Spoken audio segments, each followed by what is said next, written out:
My name is Rebecca, and I am 34 years old. Make sure you do not wear your uniform today because no one cares about your Navy career, and the Groom family expects high society, not government workers. That was the text my father sent me exactly 3 hours before my sister walked down the aisle. He thought he had put me in my place. He thought I would shrink into the background like I always did. It is funny how things work out because the second I walked into that ceremony, 300 battle-hardened Navy SEALs jumped to their feet. A commander shouted "Admiral" on deck, and the entire room fell into a dead silence. Before I continue this story, let me know where you are watching from in the comments below. Hit like and subscribe if you have ever had to stand up to a family who completely underestimated your worth. I had just landed stateside after an exhausting 8-month classified deployment. I am a lieutenant commander in Navy intelligence attached to Naval Special Warfare. For the past 240 days, my life had been a blur of high-stakes briefings, tactical planning, and sand. So much sand. My body ached in ways that sleep could not fix. I had spent countless nights awake in a command center staring at satellite feeds and making decisions that kept my people alive behind enemy lines. We operated in complete secrecy under the cover of darkness. My team relied on my intelligence to execute their missions and return home safely. The physical and mental toll of carrying that responsibility was heavy, but I was profoundly proud of what we had accomplished. We had dismantled threats that the American public would never even know existed. Stepping off the military transport plane and onto American soil felt surreal. The air smelled different here. It smelled like rain and pine trees instead of dust and diesel fuel. I hoisted my heavy duffel bag over my shoulder. In my other hand, I carefully carried a thick black garment bag. Inside that bag was my pristine Navy dress whites uniform. It was perfectly pressed and adorned with the ribbons and medals I had earned over a decade of service. I was looking forward to wearing it. I was looking forward to seeing my family after being away for so long. I thought maybe just this once we could have a normal family reunion. I found a quiet corner in the terminal and finally powered on my personal cell phone. It had been turned off for months due to operational security. The screen lit up and a flood of missed messages and voicemails began pouring in. I watched the notifications cascade down the screen, hoping to see a message from my mother Patricia or my father Richard welcoming me home. I hoped for a message from my younger sister Chelsea, saying she was excited for me to be at her wedding today. Chelsea was marrying a hedge fund manager named Preston, and the family had been talking about this wedding for 2 years. Instead of a warm welcome home, I saw a single text from my father sent just 10 minutes ago. I opened it, and the words hit me like a physical blow to the chest. Make sure you do not wear your uniform today. No one cares about your Navy career, and the Groom family expects high society, not government workers. I stood there in the middle of the busy airport terminal reading the text over and over again. High society, government workers. He made my decade of service, my sacrifices, and my command sound like I was a mall security guard crashing a royal ball. The familiar sting of rejection washed over me. I was 34 years old and a high-ranking officer in the United States Navy. But in that moment, I felt like a worthless child again. Growing up in our affluent neighborhood, I was always the disappointment. Chelsea was the golden child. She was a social media influencer who posted pictures of her expensive lattes and designer outfits. My parents funded her lifestyle completely. They paid for her luxury apartments, her vacations, and her failed business ventures. They loved having a beautiful daughter who fit their perfect aesthetic. I was the opposite. I was athletic and driven, and I wanted to serve my country. When I earned my college degree through a military scholarship, my father was only relieved that he did not have to pay for it. He took the money he had saved for my college and gave it to Chelsea for a startup company that went bankrupt in 3 months. He never apologized. He never acknowledged my hard work. He just told me I should be grateful they gave me a roof over my head when I was a kid. The word government worker echoed in my mind. It was such a deliberate insult. It reduced my rank, my clearances, and my sacrifices to nothing more than a bureaucratic desk job. He knew exactly what he was doing. He wanted to make sure I felt small before I even arrived. He wanted to protect his fragile ego and impress a family of wealthy hedge fund managers who had never faced a day of real hardship in their entire lives. I thought about the men in my unit. I thought about the bravery I witnessed every single day on deployment. And then I thought about Preston and his family sitting in their glass towers, moving money around and calling themselves successful. The contrast was nauseating. But I refused to let my father win this mental game. I had survived interrogations and hostile environments. I could survive an afternoon with my family. I stared at the glowing screen of my phone. A rational person might have replied and argued. A rational person might have turned around and booked a flight back to the base. But I was just so tired. I was tired of fighting for my space in this family. I took a deep breath and slid the phone into my pocket without replying. I looked down at the black garment bag in my hand. My uniform represented honor and courage and commitment. It represented the men and women I served with, the ones who made it home and the ones who did not. My father wanted me to hide it because Preston and his wealthy family might find it tacky. I tightened my grip on the handle. I decided right then that I was not going to hide. I was going to go to the bridal suite and act like I never saw the text. I just wanted to see my sister on her wedding day.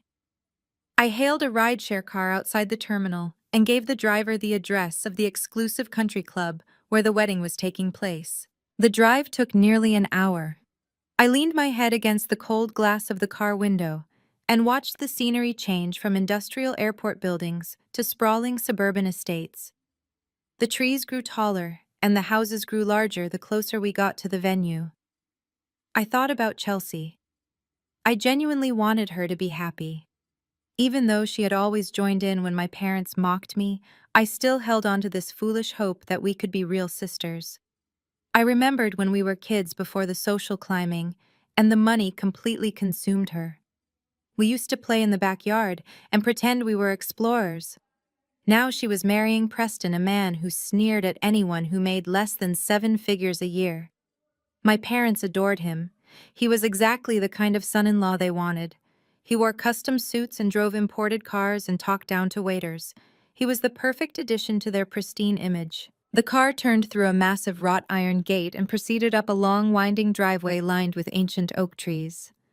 The country club was a massive stone building that looked like a European castle. Valets in crisp uniforms were rushing around parking luxury vehicles. Florists were carrying massive arrangements of white roses and peonies through the front doors. It was a chaotic scene of extreme wealth and privilege. I thanked the driver and stepped out of the car. The humidity of the afternoon hit me immediately. I was wearing my comfortable travel clothes, a pair of dark jeans, and a plain gray sweater. I knew I looked out of place among the country club staff and the early arriving guests in their designer suits. I ignored the strange looks I received from the valets and walked confidently toward the main entrance.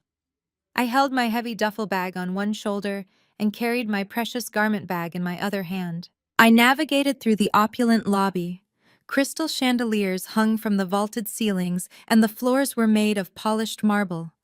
A large sign pointed the way to the bridal suite down a long, carpeted hallway. As I walked down the hall, I could hear the sounds of laughter and clinking glasses echoing from behind a set of double doors.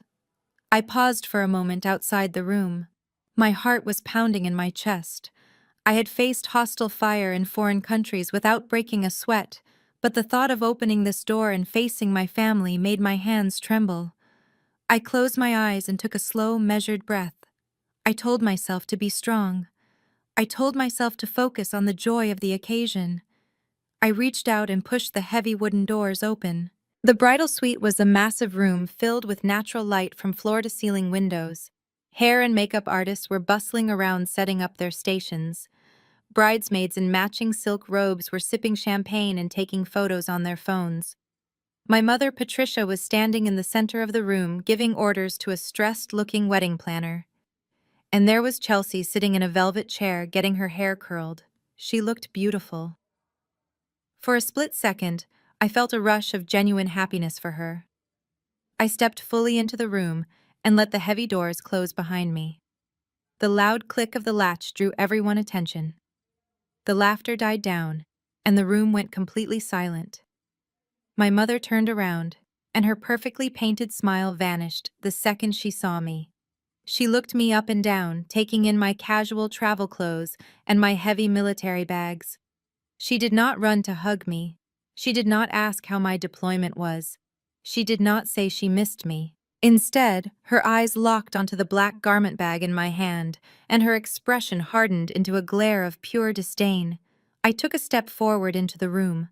The scent of hairspray and expensive floral perfume was overwhelming. It smelled like artificial perfection. Chelsea looked at me through the mirror in front of her. She did not turn around to greet me. She just stared at my reflection with a look of mild annoyance, as if a delivery driver had walked into the wrong room. My mother took a step toward me. Her eyes darted around the room, checking to see if any of the makeup artists or photographers were paying attention to this awkward family reunion. She clearly wanted to usher me out of sight as quickly as possible. The heavy black garment bag in my hand felt like a shield. I held it tightly, knowing that the pristine white uniform inside was the only armor I needed against their judgment. I stepped further into the suite, placing my heavy duffel bag near the door, but keeping the black garment bag firmly in my right hand. The room was a whirlwind of activity, but the silence that had fallen upon my entrance lingered like a heavy fog. Against the far wall, a rolling metal rack held the bridesmaid dresses. They were all a delicate shade of pale peach. 5 of them were identical, featuring elegant silk draping and flattering necklines. At the very end of the rack hung a 6th dress. It was a completely different style. It had high, ruffled shoulders and an excessive amount of cheap-looking tulle that seemed designed specifically to add awkward volume to anyone wearing it. A small white tag hung from the hanger with my name written in careless cursive. I walked toward the rack, intending to simply take the dress and find a place to change. I did not want to cause a scene. I just wanted to get through the day. Chelsea watched me through the vanity mirror. She waved away her makeup artist and stood up, smoothing the front of her white silk robe. She walked over to a silver tray on the center table and picked up a massive glass pitcher filled to the brim with orange juice and champagne. She poured herself a glass, but kept her hand firmly wrapped around the heavy crystal handle of the pitcher. She turned and walked directly toward me. The suite was spacious, and the floor was completely clear of obstacles. Chelsea wore flat slippers. There was absolutely nothing for her to trip over. Yet as she closed the distance between us, she suddenly lurched forward. She let out a loud, theatrical gasp and threw her arms out. The entire pitcher of sticky orange liquid flew through the air. The mimosa mixture splashed directly onto the peach bridesmaid dress hanging on the rack. The pale fabric instantly absorbed the dark orange juice, leaving massive, ruinous stains across the bodice and the skirt. The sticky liquid dripped onto the marble floor, forming a rapidly expanding puddle at my feet. "Oops!" Chelsea said the word with a bright, artificial chirp. She did not look sorry. She looked incredibly satisfied.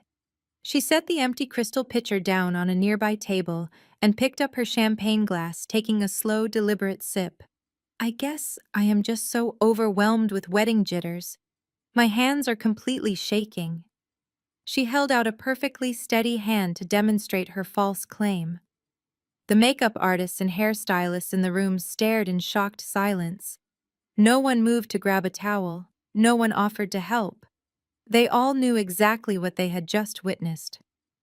Chelsea looked at the ruined peach fabric dripping onto the floor, and then looked at me. She let out a soft, mocking laugh. "Well, it is probably for the best anyway. That style would have made your shoulders look way too bulky. You've been doing too many push-ups in the dirt over there in wherever you were deployed. You would have looked like a linebacker trying to squeeze into a ballerina costume. It would have ruined the entire aesthetic of my bridal party." I stared at the ruined dress, and then at my sister. The sheer malice of her action was staggering, but it was not surprising. Chelsea had spent her entire life trying to make me feel oversized and unfeminine.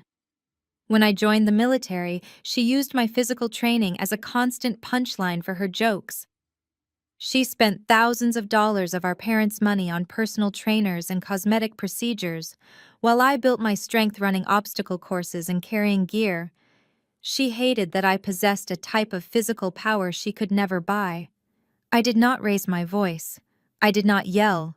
I looked at the orange puddle on the floor and asked how she expected me to stand at the altar with her now. My mother, Patricia, swooped in before Chelsea could answer.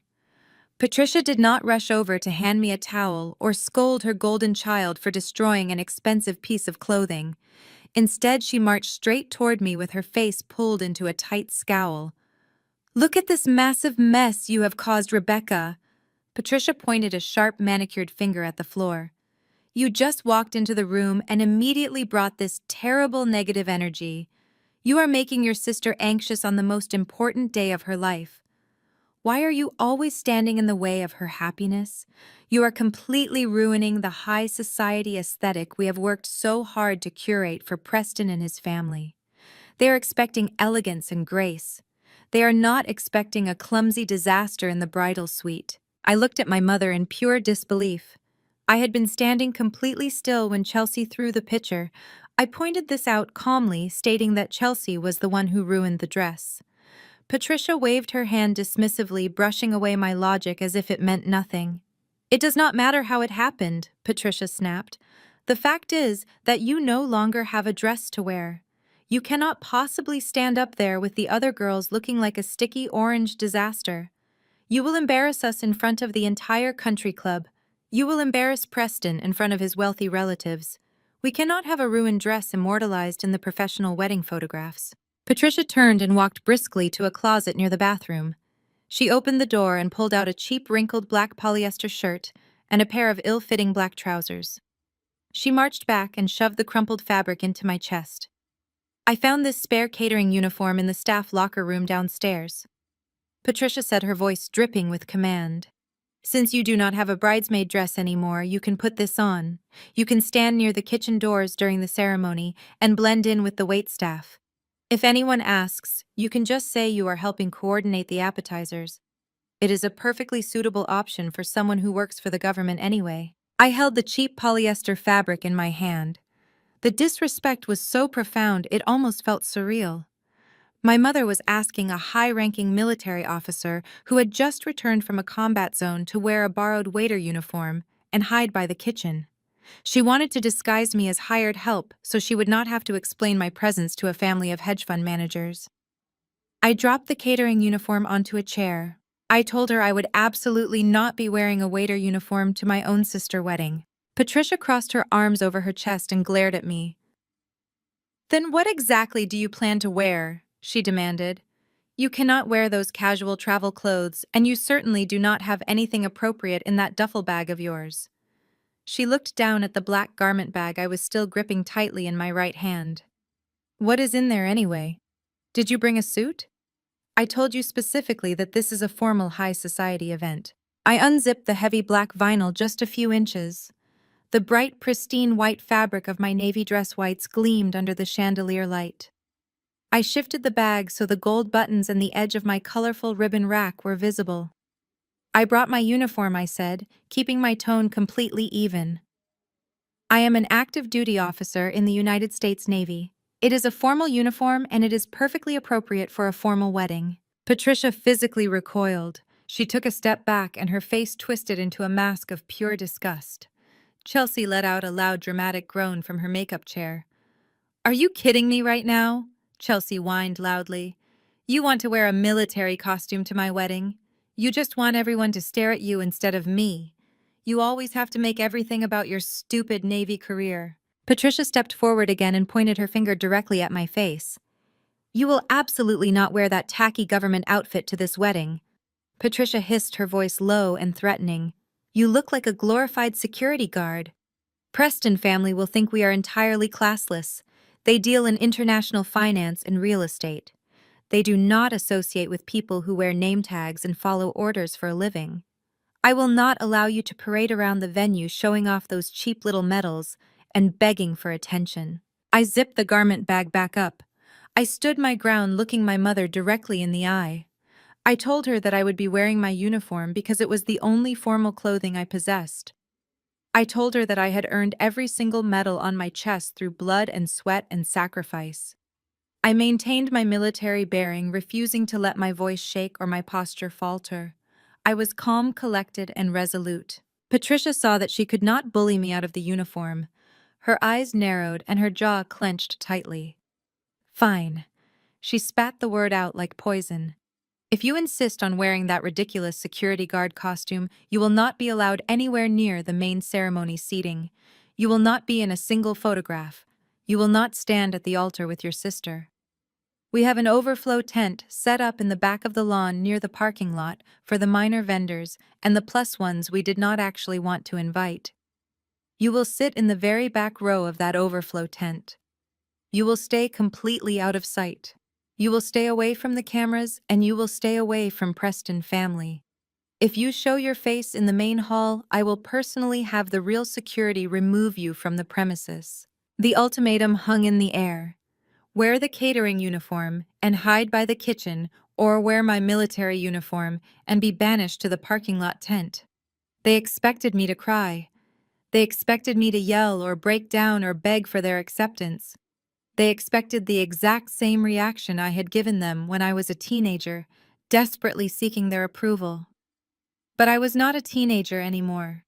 I was a lieutenant commander who had stared down much worse enemies than a narcissistic sister and a shallow mother. I looked at Chelsea, who was smirking at me through the mirror. I looked at Patricia, who stood with her arms crossed, expecting a victory. I tightened my grip on my garment bag. I will take the overflow tent, I said calmly. I turned around without another word. I did not slam the door. I did not stomp my feet. I simply walked out of the bridal suite with quiet, absolute dignity, leaving them to steep in their own toxicity while I prepared to wear my uniform with pride. I navigated the labyrinth of carpeted hallways until I found what I was looking for. The employee break area was tucked far away from the crystal chandeliers and champagne flutes of the main country club. I found a small, isolated locker room that smelled faintly of industrial cleaner and stale coffee. It was a stark contrast to the luxurious bridal suite I had just left, but it was exactly what I needed. I unzipped the heavy black garment bag and carefully lifted my navy dress whites off the hanger. The fabric was immaculate and blindingly bright under the harsh fluorescent lights of the locker room. As I removed my travel clothes and began the methodical process of dressing in my uniform, my hands moved with practiced precision. I fastened the gold buttons and aligned the fabric. I adjusted my collar devices, ensuring the gold oak leaves sat perfectly flush. I picked up my ribbon rack. The colorful rows of military decorations represented years of grueling deployments, tactical operations, and profound sacrifice. Pinning them precisely above my left pocket, I felt the familiar weight of the metal against my chest. That physical weight anchored me. It reminded me of exactly who I was and what I had survived. The cold metal against my fingertips also dragged my mind straight back to the night before. The memory of the rehearsal dinner played out in my mind like a poorly directed movie. Preston family had rented out the entire top floor of an exclusive downtown steakhouse. It was a room dripping in generational wealth and hedge fund arrogance. The air was thick with the scent of roasted prime rib and expensive cigars. Preston parents held court at the head of the long mahogany table, treating the waitstaff like invisible machinery. My parents, Richard and Patricia, spent the entire evening desperately trying to match their energy. They wanted to prove that our family belonged in this elite circle.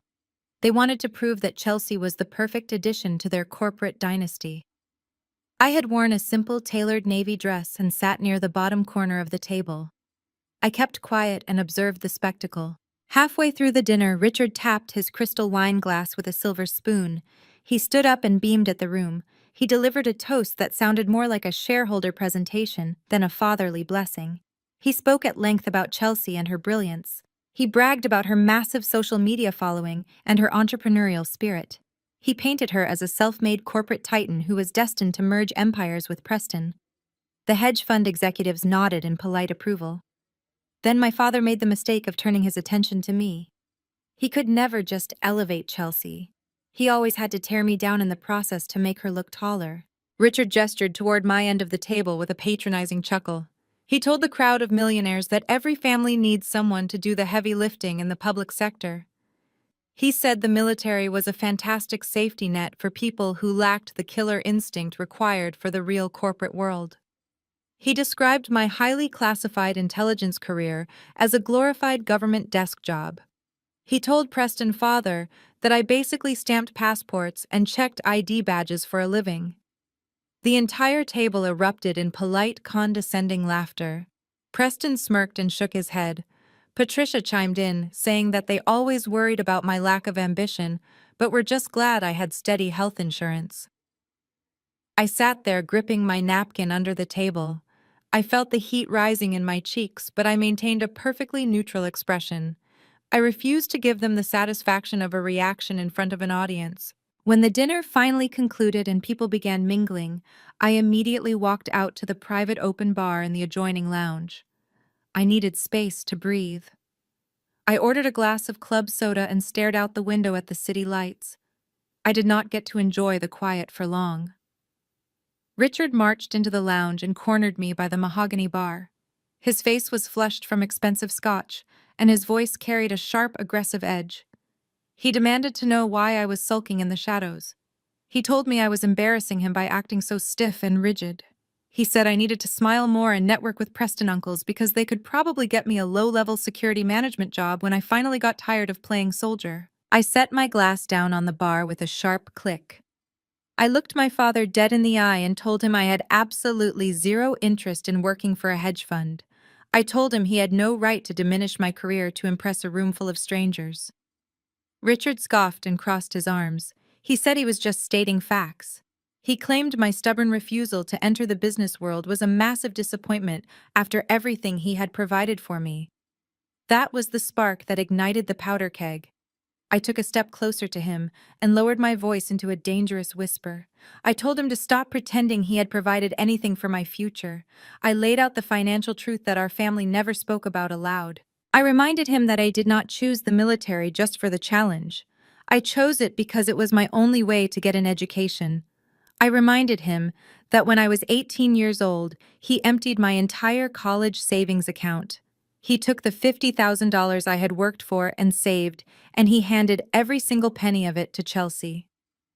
He funded her vegan skincare line that failed in 4 months. He funded her luxury event planning app that never even launched. He funded a lifestyle boutique that went bankrupt before the grand opening. He drained my future to bankroll her delusions of grandeur. I told him I took an ROTC scholarship because I had absolutely nothing left. I signed away years of my life and deployed to hostile war zones because he stole my safety net to buy Chelsea followers and inventory. Richard's face turned a violent shade of purple. He looked around frantically to make sure no one had heard me. He leaned in and pointed a finger directly at my chest. He gaslighted me with practiced precision. He told me I was completely delusional and ungrateful. He claimed the college fund was his money to do with as he pleased, and he chose to invest it in the child who actually showed entrepreneurial promise. He hissed that putting a roof over my head and feeding me for 18 years was expensive enough. He told me to stop playing the victim and grow up. He said my jealousy over Chelsea's success was pathetic, and that I needed to fix my attitude before the wedding ceremony or I would face severe consequences. Richard spun around and stormed out of the lounge, leaving me alone at the bar. I stood there gripping the edge of the polished wood, trying to regulate my breathing. I felt completely isolated. But as I turned to leave, I noticed a figure sitting in the shadows of the lounge. In a high-backed leather wing chair sat Preston Grandfather Harrison. He was the billionaire patriarch of the Grooms family, the man everyone in the room had been terrified of offending. He possessed a distinct, sharp bearing that commanded absolute authority without him ever having to raise his voice. He had been sitting there the entire time. He had heard every single word of my father's abuse and my financial revelation. I froze, expecting him to make a condescending remark or report my outburst to Patricia. Instead, Harrison slowly leaned forward into the light. He looked nothing like his arrogant son or his smug grandson. He had deep lines etched into his face and eyes that looked like they had seen the absolute worst of humanity. I recognized his posture immediately. It was the rigid, unyielding posture of a military veteran. Harrison did not say a word to me. He did not offer empty pity or unsolicited advice. He simply picked up his heavy crystal glass of bourbon and raised it toward me in a silent, deliberate salute. His eyes locked onto mine with profound, absolute respect. Then he shifted his gaze toward the door where my father had just exited, and his expression morphed into a look of absolute freezing disgust. That silent interaction spoke volumes. It was a momentary lifeline in a sea of hostility. The harsh fluorescent lights of the country club locker room brought my mind snapping back to the present moment. I blinked away the memory of the rehearsal dinner and focused on my reflection in the smudged mirror above the sinks. My uniform was flawless. The stark white fabric contrasted sharply with the dark ribbons on my chest. I placed my white service cover onto my head and adjusted the brim until it sat perfectly level. I did not look like a disappointment. I did not look like a failed corporate drone or a glorified security guard. I looked exactly like what I was, a commanding officer in the United States military who had survived far worse things than a toxic family wedding. I picked up my duffel bag and tucked it neatly into the corner of the locker room. I checked my watch. The ceremony was scheduled to begin in exactly 45 minutes. Patricia had made her ultimatum very clear. I was to stay away from the main hall. I was to stay away from the cameras and the wealthy guests. I was to march myself out to the overflow tent in the back lawn by the parking lot and sit with the minor vendors and the unwanted plus ones. They wanted me hidden. They wanted me out of sight, so their perfect high society aesthetic would remain untarnished. I smoothed the front of my jacket one last time. I took a deep breath and opened the locker room door, stepping out into the carpeted hallway. I was fully prepared to accept my exile. I was fully prepared to sit in the back row of a humid tent and watch my sister marry into a family of arrogant strangers. I walked with my shoulders pulled back and my chin held high. I navigated through the back corridors of the country club, making my way toward the rear exit that led to the parking lot. I did not know that the text message currently sitting in my pocket was about to change the entire trajectory of the day. I did not know that my commanding officer was already inbound. I just kept walking, ready to hold the line in the shadows, while the rest of the world prepared for a wedding they would never ever forget. I kept walking down the dimly lit service corridor toward the rear exit. The heavy fabric of my uniform brushed against my legs with every steady step. My mind refused to stay in the present moment. It kept dragging me back to the lounge from the night before, diving much deeper into the exact words my father had used to try and break me. When he backed me into the corner of the mahogany bar, he thought he could rewrite our family history right then and there. He pointed his finger at my chest and told me I was ungrateful for the lavish lifestyle he had provided. I had looked at his flushed, angry face and felt a cold wave of absolute clarity wash over me. I did not raise my voice, but I made sure my words cut through the air like broken glass. I reminded him of the exact day I discovered my future had been stolen. I was 17 years old, sitting at the kitchen table with a stack of university acceptance letters. I asked him for the account details for the college fund my grandparents had left me. He did not look guilty or apologetic. He just casually mentioned he had reallocated those investments to support Chelsea and her vision. I reminded him, standing there at the bar, that his reallocation was just a polite corporate word for theft. He took $50,000 that belonged entirely to me and handed it to Chelsea to finance a vegan skincare line. I watched her blow through the entire marketing budget in 3 months by taking her friends on a luxury vacation to Mexico. When that business folded, he gave her another massive check for an event planning application that never even had a single line of code written because she paid a fraudulent developer she met at a nightclub.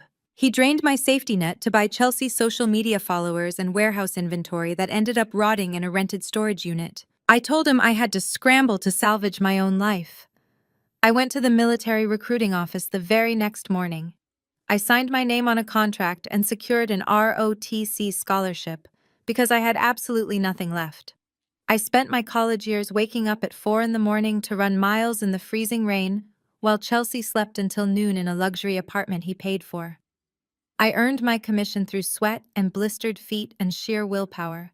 I looked him dead in the eye and told him he had no right to claim credit for my independence. I told him his financial betrayal was the only gift he ever truly gave me, because it forced me to become someone who would never need to rely on him again. Richard tried to gaslight me right there in the lounge. He scoffed and crossed his arms, telling me I was completely delusional. He claimed the college fund was his money to manage as he saw fit, and he chose to invest it in the child who actually showed entrepreneurial promise. He hissed that putting a roof over my head and feeding me for 18 years was expensive enough. He told me to stop playing the victim and grow up. He said my jealousy over Chelsea and her success was pathetic. He demanded I fix my attitude before the wedding ceremony, or I would face severe consequences. Then he spun around and stormed out of the lounge, leaving me alone at the bar. That was the exact moment I truly noticed Harrison. He was Preston's grandfather and the billionaire patriarch of the family my parents were so desperate to impress. He had been sitting in the deep shadows of a high-backed leather wing chair the entire time. He was a man who possessed billions of dollars in global real estate and corporate assets, but he wore a simple dark suit and a plain silver watch. He did not flaunt his wealth or demand attention like his arrogant grandson did. He sat quietly holding a heavy crystal glass of amber bourbon. The lighting in the lounge was dim, but I could see the sharp, piercing intelligence in his eyes. Harrison had watched the entire abusive exchange without saying a single word. He had listened to my father berate my military service in the main dining room. He had listened to the bitter revelation about the stolen college fund by the bar. He had watched Richard gaslight me, an attempt to break my spirit. He did not intervene during the argument, but his silence was incredibly loud. I noticed the way he held himself in that leather chair. His back was perfectly straight. His shoulders were squared and relaxed. It was the undeniable posture of a man who had served in the armed forces. I recognized the subtle signs of a combat veteran immediately. When our eyes met across the quiet room, there was a profound and silent understanding between us. He saw exactly what kind of man my father was. He saw the toxic dynamic of my family laid bare, without any of the high society polish they tried to project. Harrison slowly leaned forward into the light. He did not offer empty pity or unsolicited advice. He simply raised his glass of bourbon toward me in a deliberate, silent salute. It was a gesture of absolute respect from one soldier to another. His eyes locked onto mine with a fierce sense of solidarity. Then he shifted his gaze toward the door where my father had just exited. The respectful expression on his face instantly morphed into a look of absolute freezing disgust.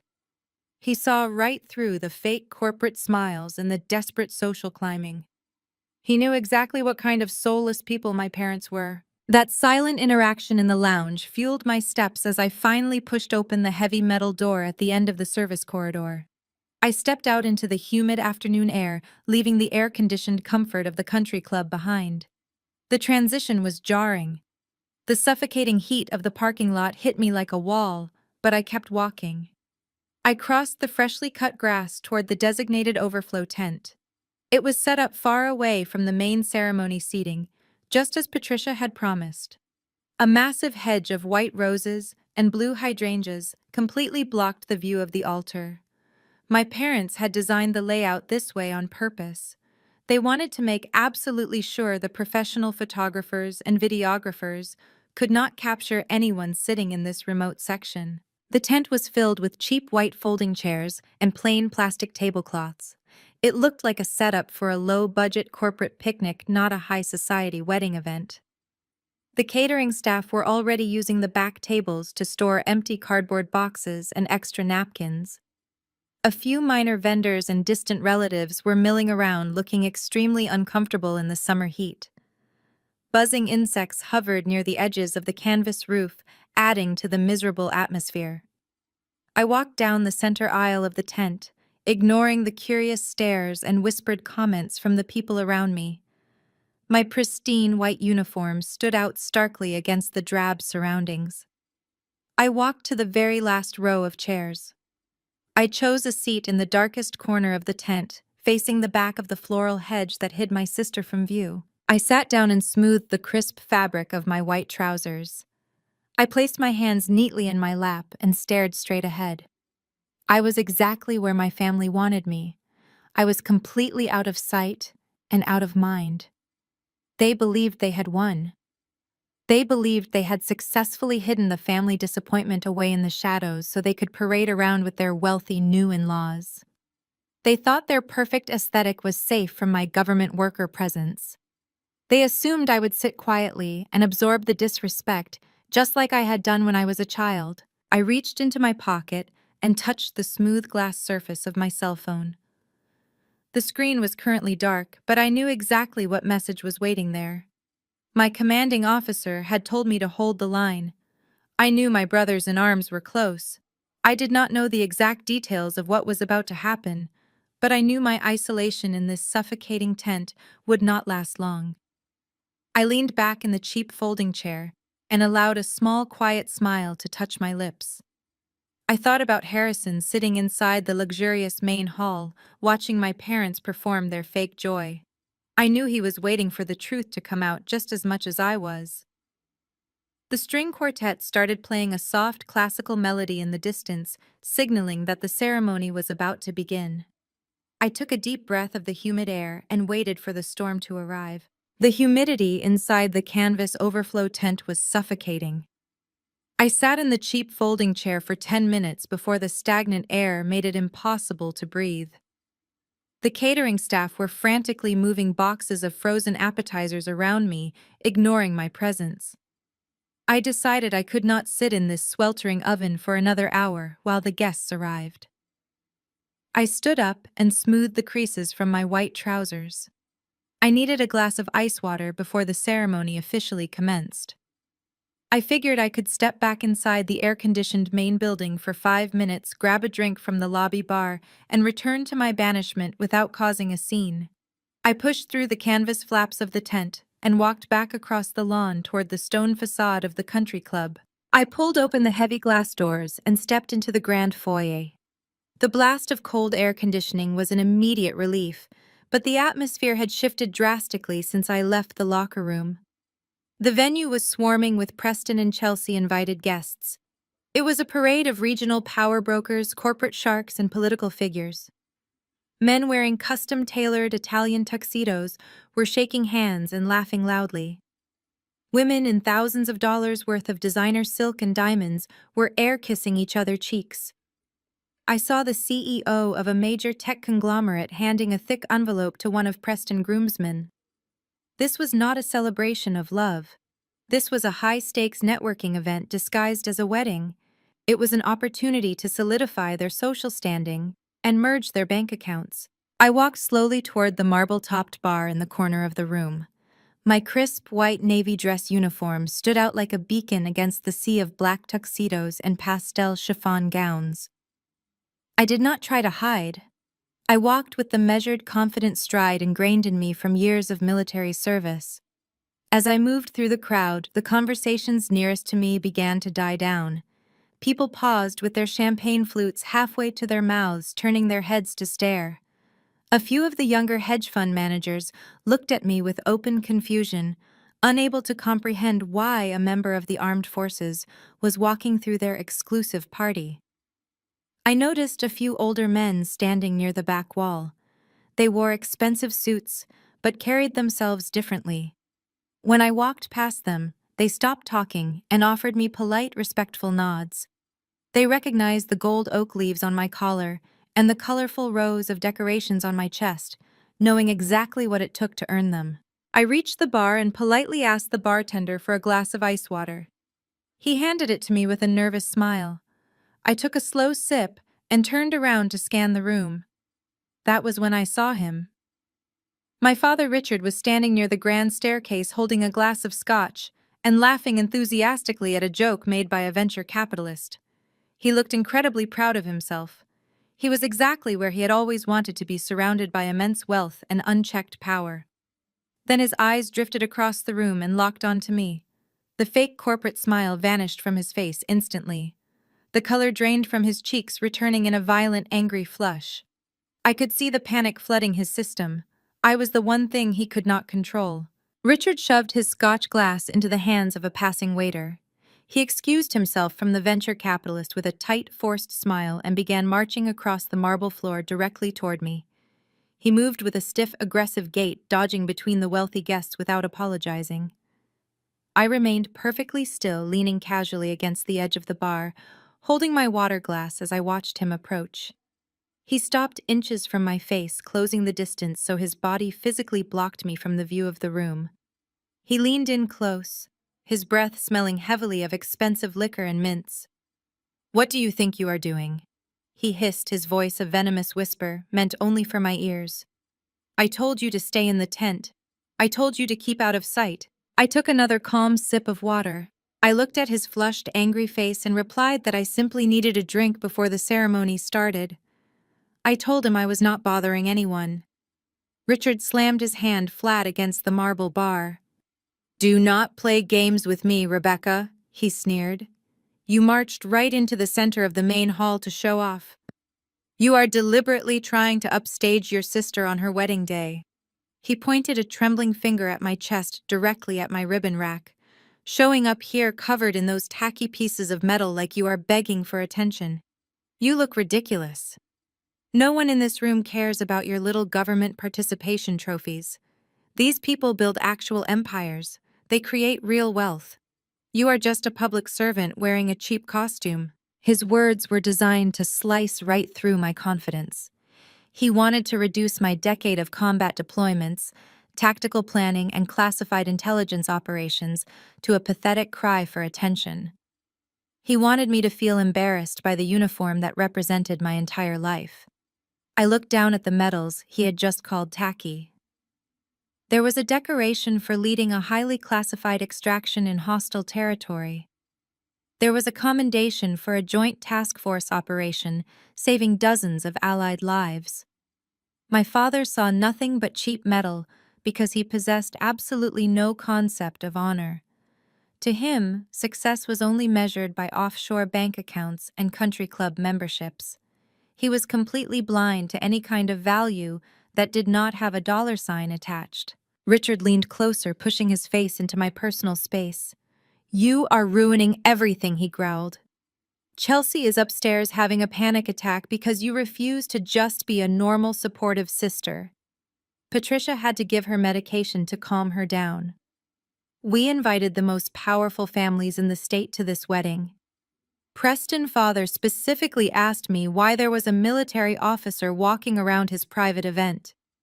You are making us look like we belong to the working class. You are making me look like a failure because my oldest daughter could not secure a proper corporate career. I need you to turn around right now and march back out those doors before you do damage to the reputation I built." I did not flinch. I did not step back or lower my gaze. I stood perfectly straight, tapping into the military bearing that had sustained me through the most grueling moments of my career. I looked at the veins bulging in his neck. I looked at the sweat beading on his forehead. He was terrified. He was absolutely petrified that the people in this room would realize his family was not flawless. I told him quietly my presence here was not a personal attack on him or Chelsea or their carefully constructed social image. I reminded him I had every right to get a simple glass of cold water before sitting in the humid, empty tent they had banished me to for the evening. I told him I would return to my assigned seat when I was ready, and not a single second before he dictated. "You are just jealous," he spat. "You are completely eaten up by jealousy because Chelsea is marrying into real money, and you are going back to a barracks somewhere. You could not handle the fact that today is entirely about her. You just had to put on your flashy white suit and parade around so people would look at you instead. It is pathetic, Rebecca. You are 34 years old and you still act like an attention-seeking child. I want you out of this building immediately. If I see you inside this hall again, I will have the catering staff call the police and have you cited for trespassing. You are done trying to ruin this family." I set my glass down on the polished marble counter and stared directly through him. I told him I understood his priorities perfectly. I turned my back to his angry face and began the slow walk back to the heavy glass doors, ready to hold the line in the quiet, sweltering shadows of the overflow tent, waiting for the storm to arrive. Before my hand could even touch the brass handle of the heavy glass doors, my mother intercepted me. Patricia appeared from the adjoining hallway like a heat-seeking missile. Her designer gown rustled sharply as she marched across the marble floor. She grabbed my upper arm with a grip that was entirely too tight for a mother welcoming her daughter home.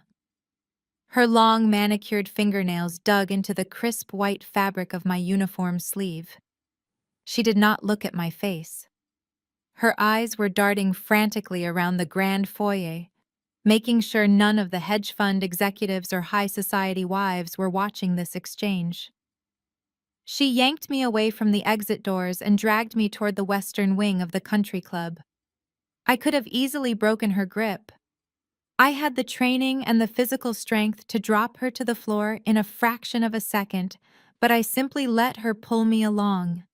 I wanted to see exactly how far they were willing to go to protect their fragile social climbing aesthetic. Patricia marched me down a long arched corridor that led directly into the main ceremony hall. The ceremony space was a breathtaking display of excessive unearned wealth. The vaulted ceilings were draped in miles of sheer white silk and imported crystal chandeliers. Hundreds of gilded chairs were lined up in perfect symmetrical rows, facing an altar that looked like it belonged in a royal palace. The entire room smelled overwhelmingly of fresh orchids and expensive vanilla candles. Professional videographers were already setting up their heavy camera equipment on tripods, adjusting their lighting umbrellas to capture every perfect manufactured angle of the upcoming nuptials.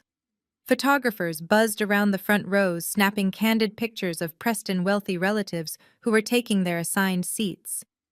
My mother did not lead me down the center aisle. She dragged me along the far outer wall, clinging to the shadows, where the lighting was deliberately dim. We reached the very back corner of the massive hall.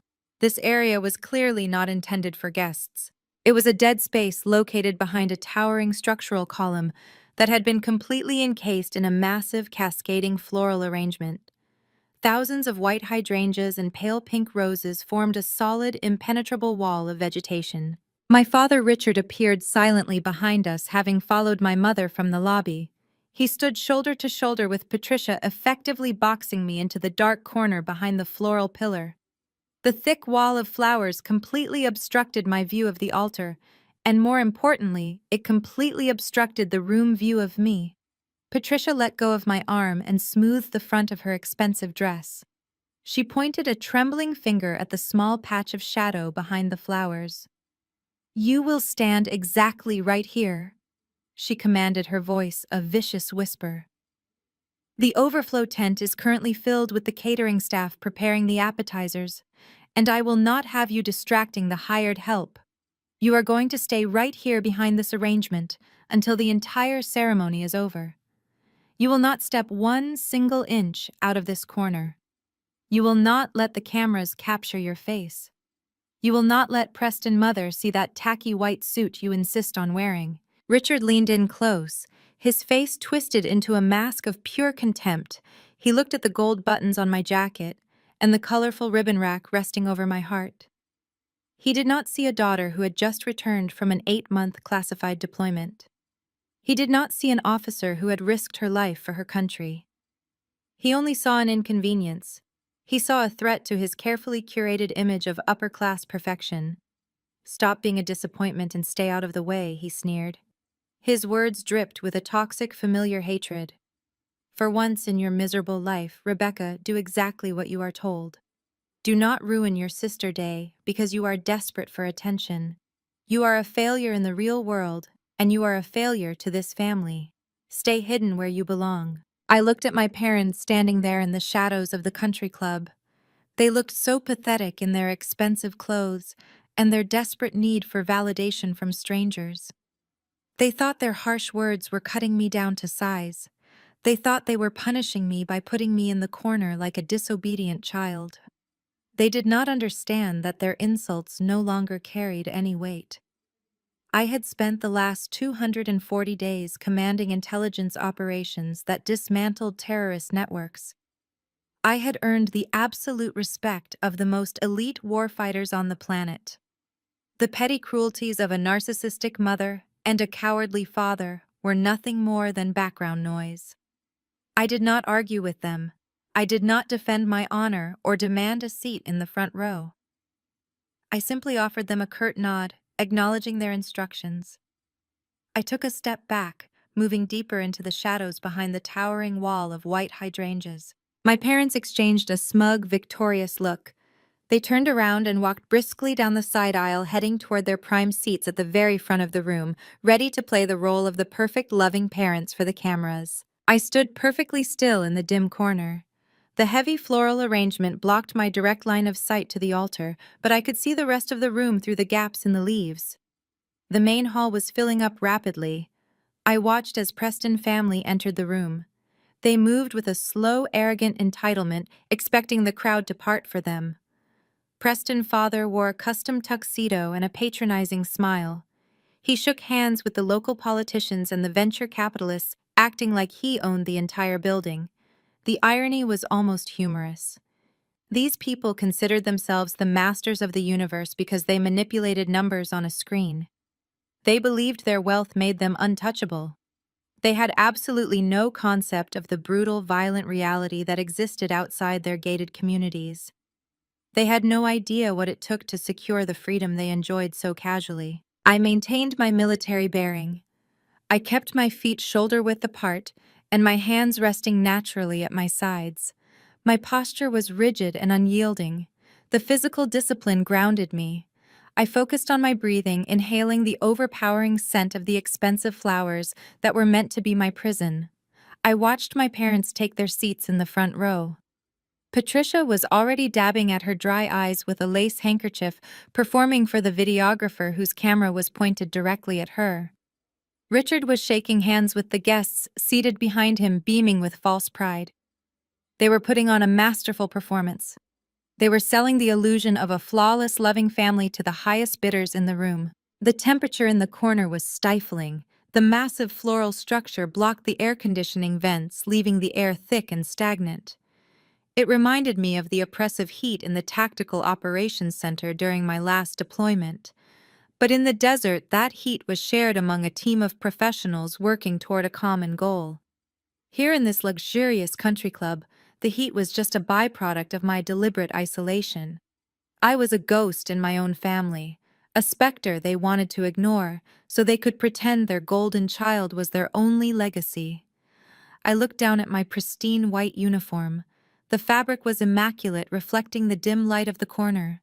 I reached up and lightly touched the surface of the ribbons on my chest. Each one carried a heavy story, a story of sacrifice, loss, and profound brotherhood. My parents called them tacky. They called them a cry for attention. They could never comprehend the blood and sweat required to earn even the lowest decoration on my rack. I watched the string quartet tuning their instruments near the front of the hall. The musicians wore elegant black suits and moved with graceful precision. Everything in the room was orchestrated to project an image of serene, flawless beauty. But beneath the surface, it was a rotten foundation. The wedding was entirely financed by stolen money and manipulation. The bride was a spoiled, entitled bully who had just intentionally ruined a bridesmaid dress out of pure malice.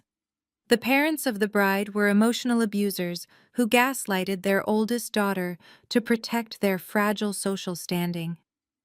The groom was an arrogant hedge fund manager who sneered at the working class.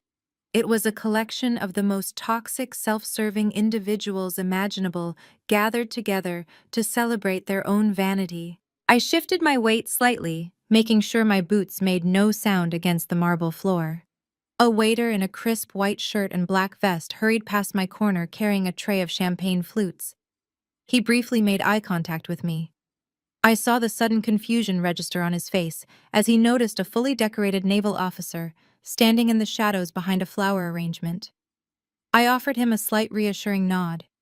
He blinked quickly, averted his eyes, and rushed away toward the front of the room. It was easier for everyone to pretend I was not there. It was easier to look away from the uncomfortable truth. I was the inconvenient reality they all wanted to avoid. I was the physical embodiment of duty and honor standing in a room entirely devoid of both. The low murmur of hundreds of guests filled the grand hall, creating a steady drone of polite conversation. I could hear snippets of their discussions drifting into my corner. They were talking about golf handicaps, offshore accounts, and summer homes in the Hamptons. They were complaining about the stock market and exchanging rumors about corporate mergers. There was not a single genuine sentiment being expressed. Every word was calculated to impress or intimidate. I closed my eyes for a moment, listening to the hollow, superficial noise. I contrasted it with the voices of my unit. I thought about the sharp, clear communication over the tactical radios, the fierce, unwavering loyalty in the voices of the men who trusted me with their lives, the dark, honest humor we shared after a grueling mission. The bond I had with my military family was stronger than anything these wealthy socialites would ever experience. My biological family had successfully pushed me into the dark.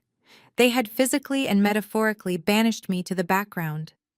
They believed they held all the power because they controlled the guest list and the seating chart. They believed they could dictate my worth by demanding I stay out of the way. But they were fundamentally mistaken about the nature of power.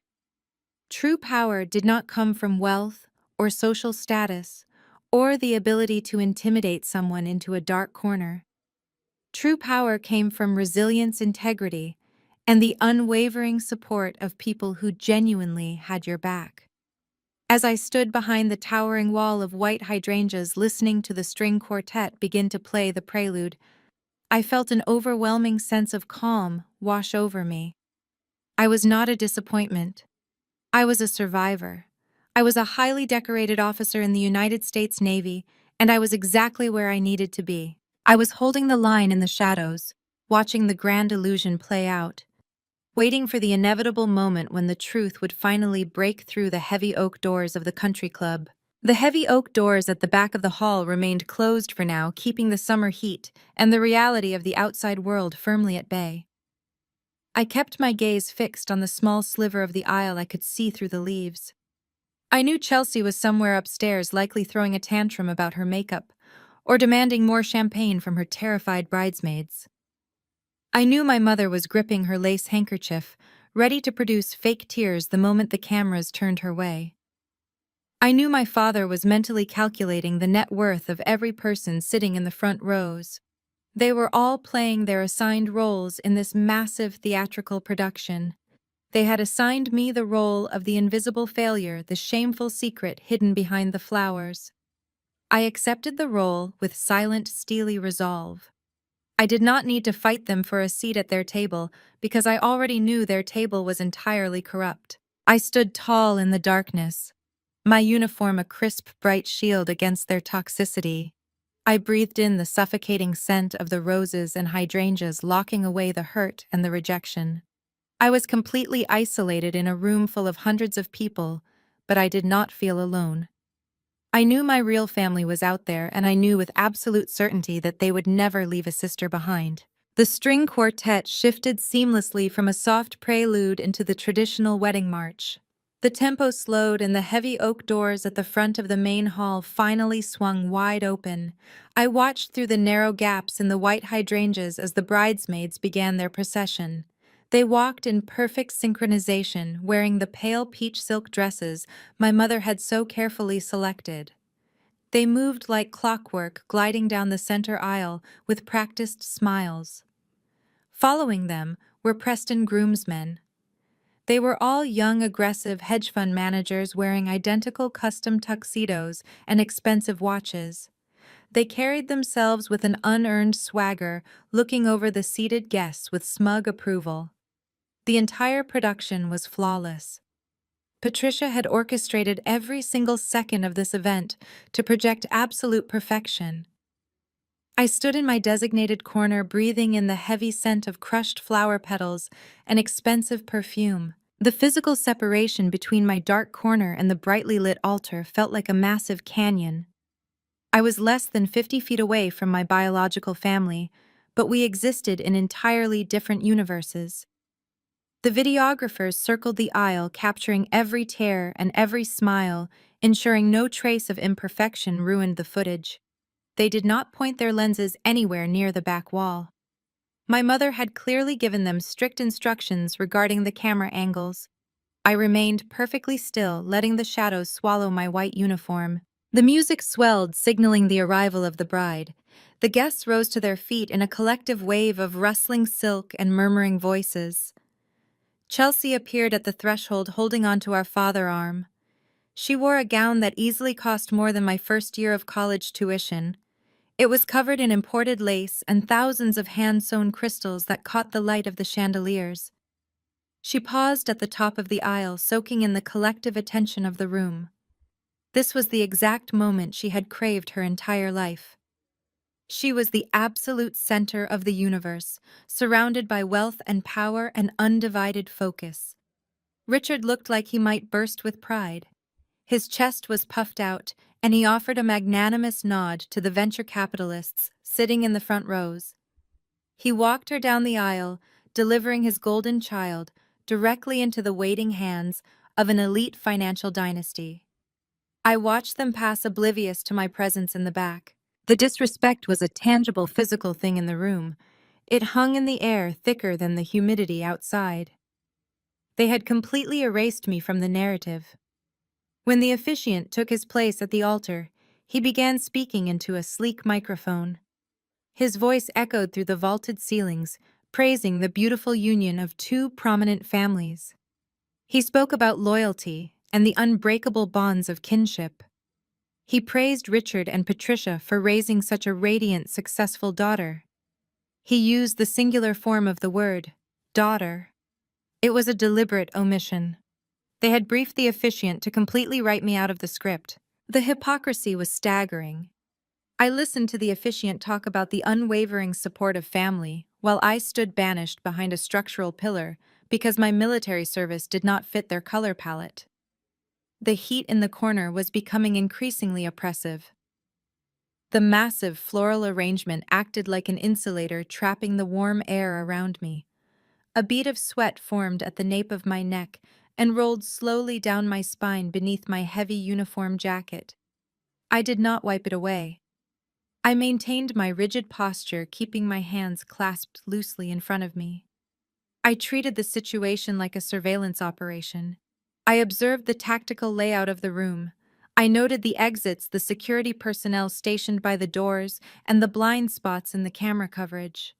I watched the wealthy guests fanning themselves with embossed programs, completely captivated by the elaborate performance. A few members of the catering staff moved quietly along the back wall, refilling water glasses and carrying empty trays. One of them brushed past my shoulder, accidentally stepping on the toe of my polished black boot. He whispered a quick apology without even looking up at my face, assuming I was just another hired hand waiting for instructions. I did not correct him. I just gave a curt nod and remained a silent fixture in the architecture. The ceremony progressed into the exchange of vows. Preston took a small microphone and began reciting a lengthy speech about how Chelsea was his equal partner in conquering the corporate world. He talked about their shared vision for the future and their mutual ambition. He sounded like he was pitching a merger to a board of directors rather than declaring his love to his future wife. Chelsea wiped a single careful tear from her cheek, making sure not to smudge her professional makeup. She replied with her own vows, focusing heavily on their luxurious travels and their high society lifestyle. Patricia was openly weeping in the front row, dabbing her eyes while Richard patted her shoulder consolingly. I watched the entire display with clinical detachment. I did not feel angry anymore. The burning rage I had felt in the bridal suite had completely evaporated, leaving behind a cold, hard clarity. I looked at these people, and I only felt profound pity. They were trapped in a prison of their own making, constantly performing for an audience of peers who would abandon them the second their bank accounts dipped. They measured their entire self-worth by the designer labels they wore and the exclusive addresses they occupied. They knew absolutely nothing about real sacrifice or unconditional loyalty. As the officiant asked for the rings, I shifted my weight slightly. My legs were growing stiff from standing in the exact same position for nearly 30 minutes. The silence in the room was absolute as Preston Best Man stepped forward to hand over the rings. The guests held their breath, waiting for the climactic moment of the ceremony. That was when I felt it. A sharp, distinct vibration against my right thigh. It was a single long pulse followed by two short ones. It was the specific vibration pattern I had programmed into my encrypted phone for high-priority communications. I did not immediately reach for my pocket. I maintained my forward gaze, keeping my head perfectly level. I waited for a moment when the videographers panned their cameras toward the altar, shifting their lenses away from the back walls. I slowly moved my right hand down and slipped my fingers into the deep pocket of my trousers. I gripped the smooth metal edge of the device and pulled it out, keeping it concealed against my side. I turned slightly, angling my body so the glow of the screen would be completely hidden by the thick leaves of the hydrangea arrangement. I pressed my thumb against the biometric scanner, and the screen illuminated instantly. It was a text message routed through a secure military server. The sender was listed only by a call sign. It was my commanding officer. The message was incredibly brief. It consisted of exactly 2 sentences. ETA 5 minutes. Hold the line. I stared at the glowing white text on the dark screen. The words burned themselves into my retinas. A sudden rush of adrenaline flooded my system, pushing away the heat and the fatigue. The calm before the storm was officially over. I locked the screen and slid the phone back into my pocket. My hands were no longer clasped loosely in front of me. They were curled into tight fists at my sides. I squared my shoulders and adjusted my stance, shifting into a posture of absolute readiness. I looked through the gaps in the flowers, staring directly at the heavy oak doors at the back of the hall. I was no longer a banished daughter hiding in the shadows. I was an active duty officer awaiting the arrival of my command. I took a deep, steadying breath and braced myself for the breach. The string quartet sitting near the front of the altar smoothly transitioned their melody. The gentle prelude shifted into the grand, sweeping chords of the traditional wedding march. The sound filled the massive vaulted ceiling of the country club, echoing off the imported crystal chandeliers and the stone pillars. Every single guest in the room stood up in perfect unison. There was a loud rustling of expensive silk and tailored wool as hundreds of local elite turned their bodies toward the center aisle. They were entirely captivated by the spectacle my parents had purchased for them. Patricia was practically vibrating with excitement in the front row. She clutched her lace handkerchief to her chest, making sure the professional videographer was capturing her perfectly manufactured tears of joy. Richard stood tall beside her, projecting the image of a proud, triumphant patriarch who had successfully merged his bloodline with a billionaire dynasty. Chelsea began her final procession toward the altar. Her grip on her oversized bouquet of white orchids was incredibly tight. She moved with agonizing slowness, dragging out every single second of the attention. Her massive crystal-covered train snagged slightly on the thick carpet, but she maintained her arrogant, beaming smile. Preston waited for her at the front. He adjusted the cuffs of his custom Italian tuxedo and shot a smug, victorious look toward his wealthy groomsmen. He looked less like a man about to marry the love of his life and more like a corporate raider closing a highly profitable acquisition. The atmosphere in the room was suffocatingly artificial. It was a flawless performance executed by people who cared only about status and perception. From my dark hidden corner behind the towering wall of white hydrangeas, I watched this display of vanity with absolute stillness. My phone remained safely locked in my pocket. The 5-minute countdown initiated by my commanding officer was ticking away in my mind. I synchronized my breathing with the slow, heavy tempo of the cello. Inhale for 3 seconds. Exhale for 3 seconds. It was the same tactical breathing technique I used during classified extractions in hostile territories. It slowed my heart rate and heightened my sensory awareness. I noticed the slightest shift in the air pressure of the grand hall. I noticed the way the heavy velvet curtains near the rear exits swayed just a fraction of an inch. Something massive was moving on the other side of those walls.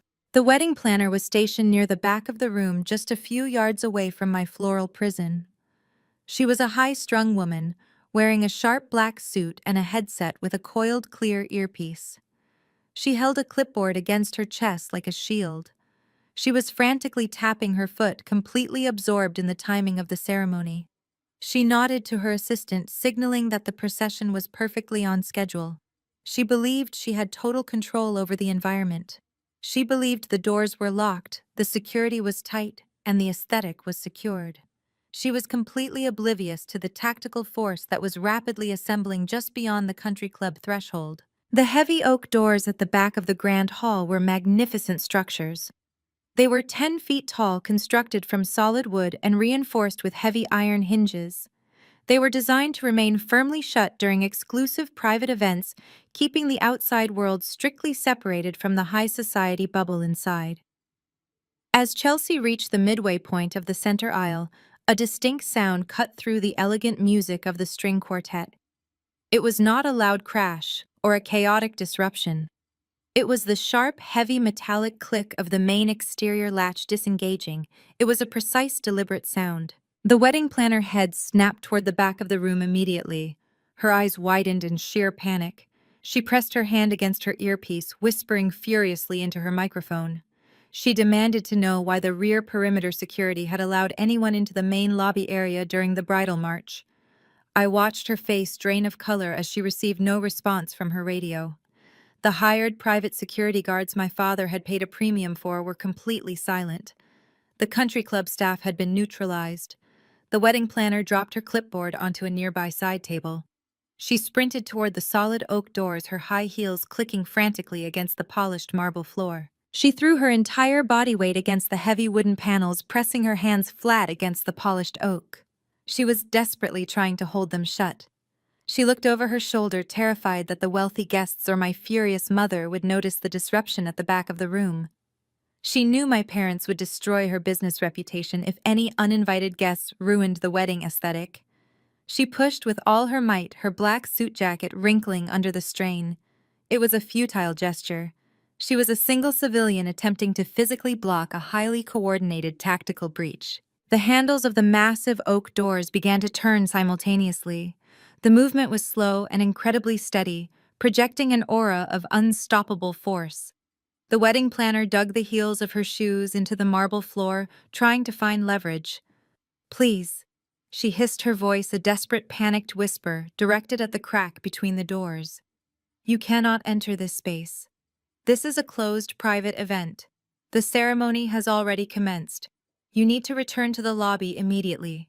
Her frantic commands were met with absolute dead silence. There was no argument from the other side. There was no raised voice demanding entry. There was only the continuous steady pressure against the wood. The heavy iron hinges let out a low, metallic groan. The wedding planner was physically pushed backward. Her rubber soles slid across the polished marble as the massive oak panels were forced inward.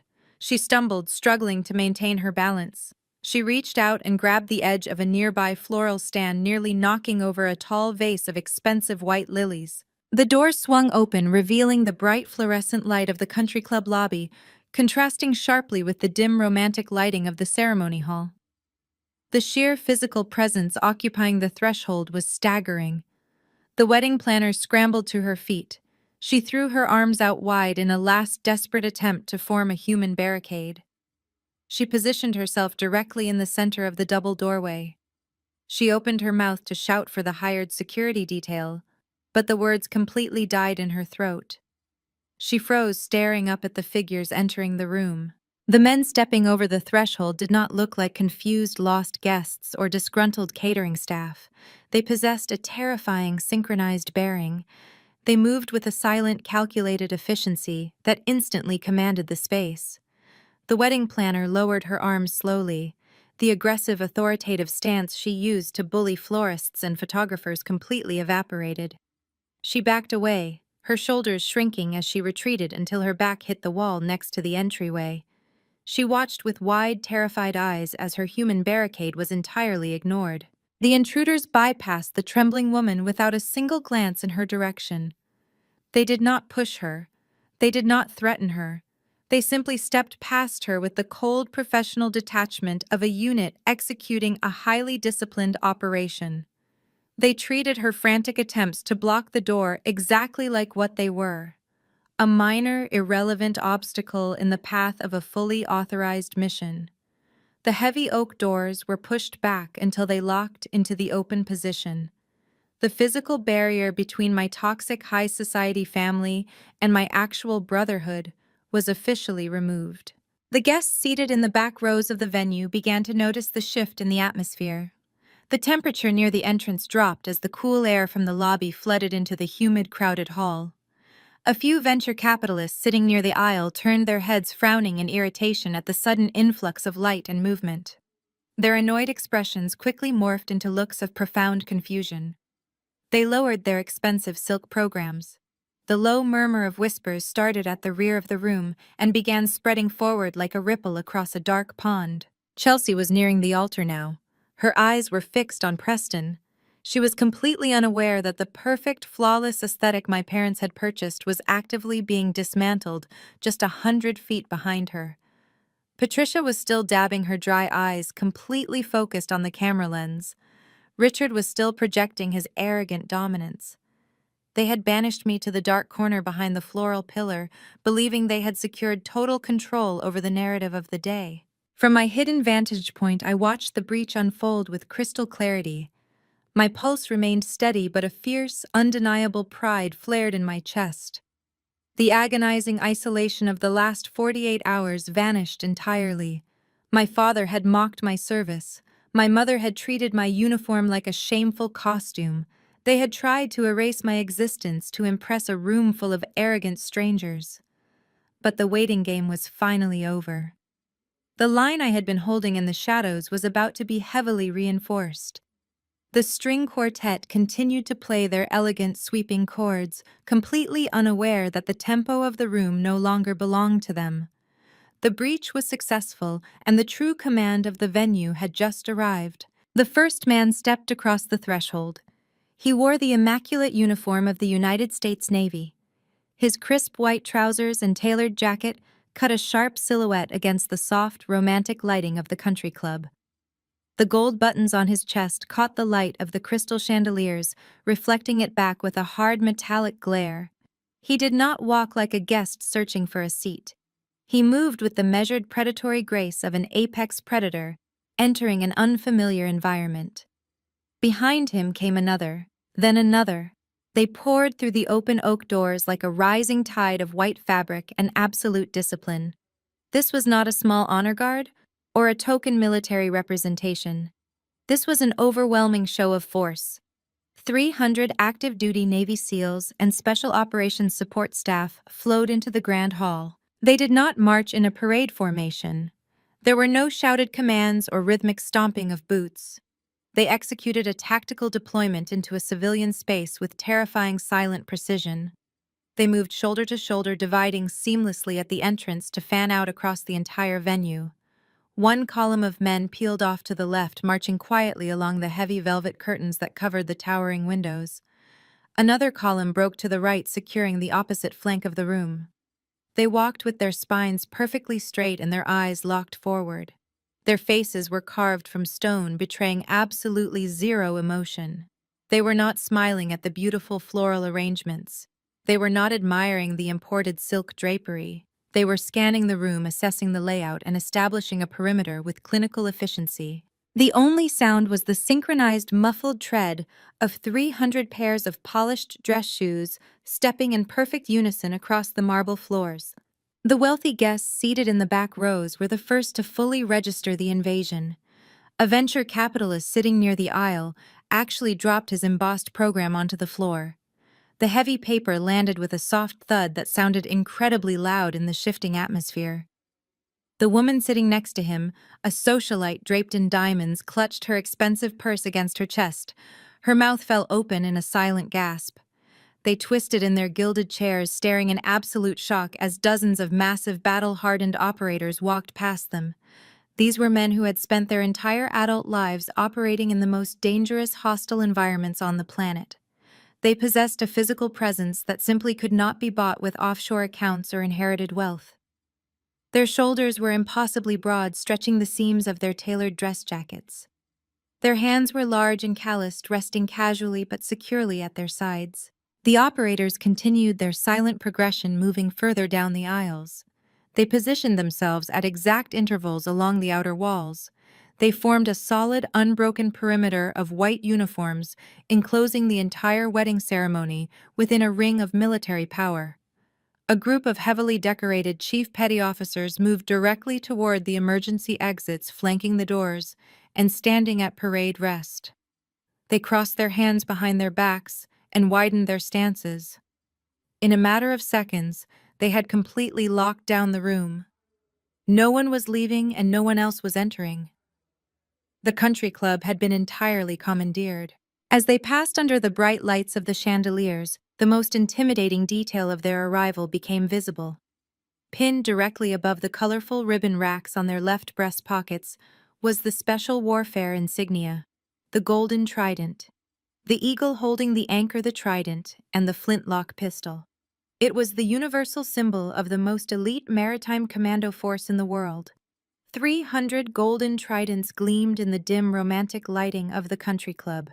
The sheer concentration of lethal capability in one room was staggering.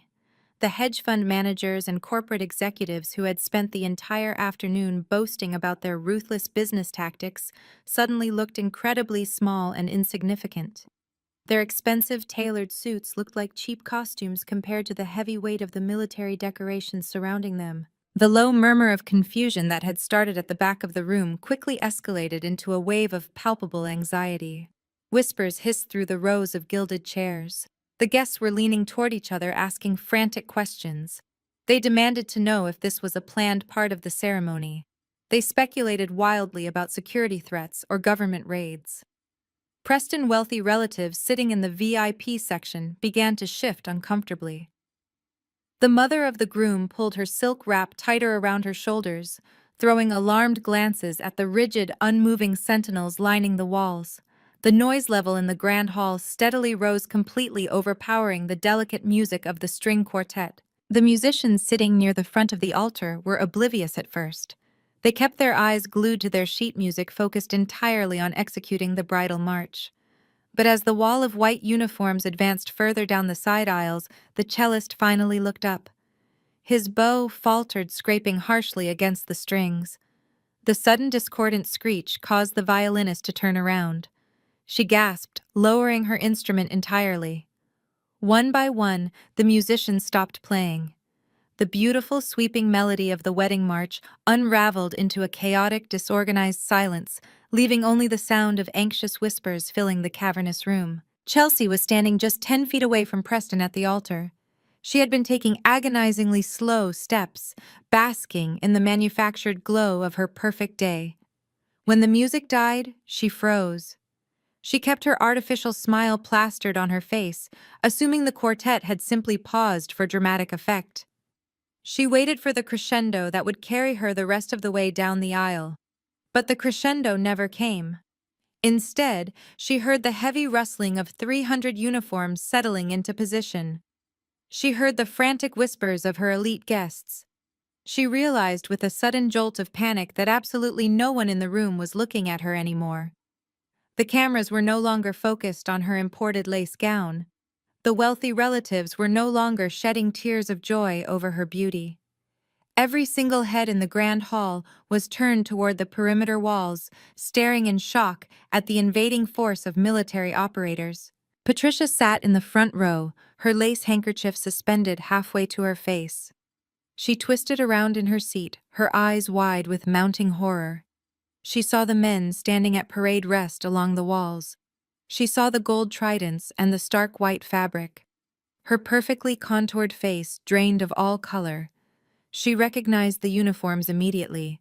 She knew exactly what branch of the military they represented, but her mind completely failed to comprehend why an entire battalion of special operations personnel had just crashed her high society event. She looked frantically toward the back of the room, desperately searching the shadows behind the floral pillar where she had banished me. She could not see me through the thick wall of hydrangeas, but I could see her.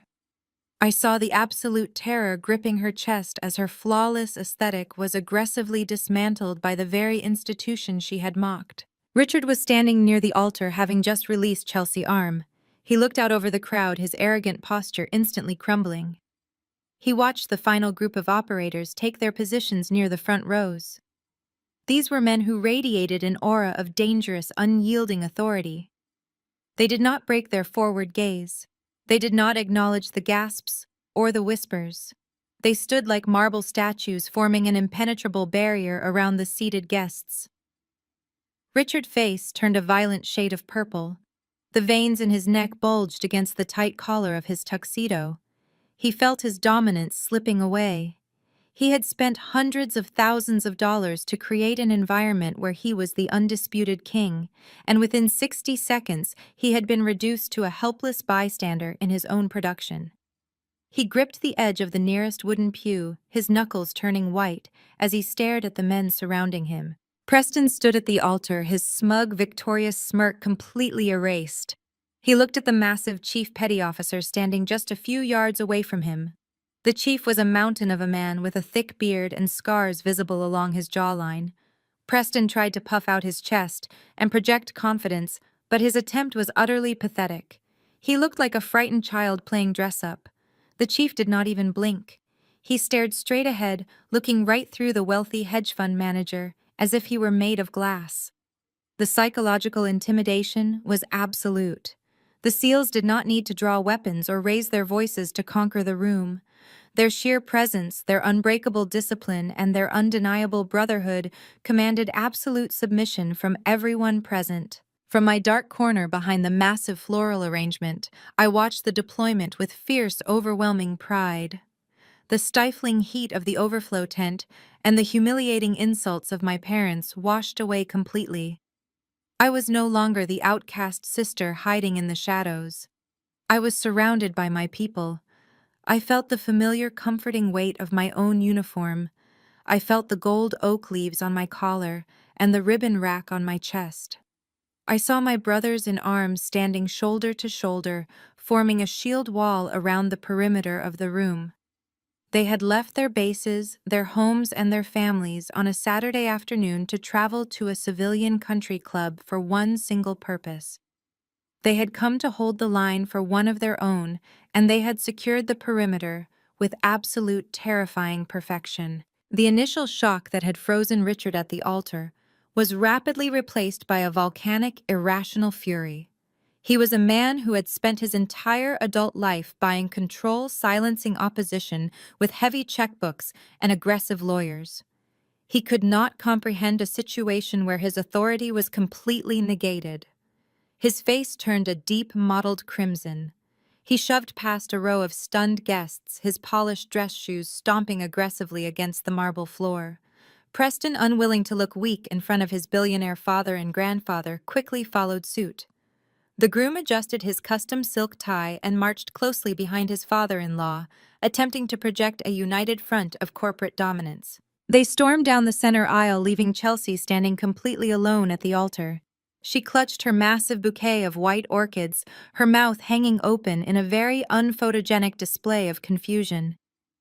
The videographers, sensing the dramatic shift in the room energy, instinctively pivoted their expensive cameras away from the abandoned bride and focused their lenses directly on the impending collision at the back of the grand hall. As Richard and Preston closed the distance, the sheer physical discrepancy between the two groups became almost comical.